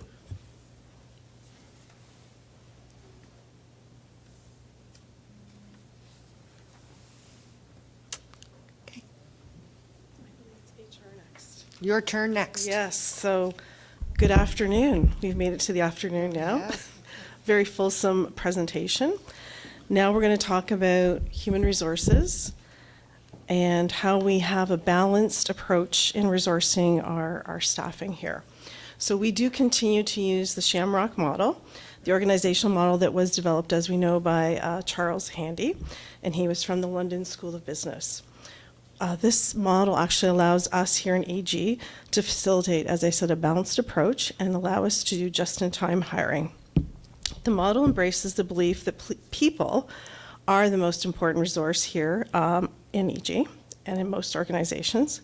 The model works well to help with our dynamic nature of change and our external environment. As we continue to experience growth here in EG, the model does provide a framework for meeting resources in a managed approach. So as you can see on the clover, I think I have a highlighter here. No, I don't. So the core employees, which encompass our full-time paid on call, you can see our full-time are at about 47%, paid on call about 22%, and that core group is crucial, obviously, to the organizational operations and growth.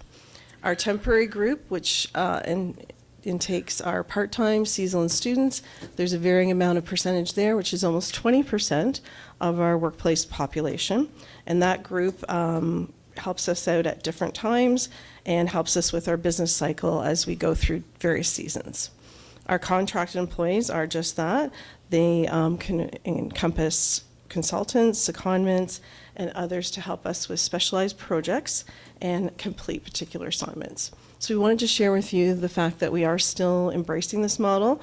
The model works quite well for us, and we will continue to provide a balanced approach when we're recruiting and supporting our resources. That was short and sweet. That was short and sweet. I hope it was sweet. It's, it's good. We'll Okay. see. Any questions? Let's see.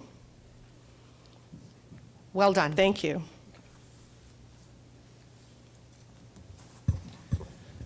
So, Madam Mayor and Council, we're at the conclusion. So we've attempted as a senior leadership team to summarize some of our key opportunities and challenges on this final slide. I won't go through all the points, but I think that they've been well covered today in today's session. So our commitment would be, as we move forward, to continue to provide timely, informative updates on specific matters within this, and as well to plan for a future workshop, depending on what council would like to see.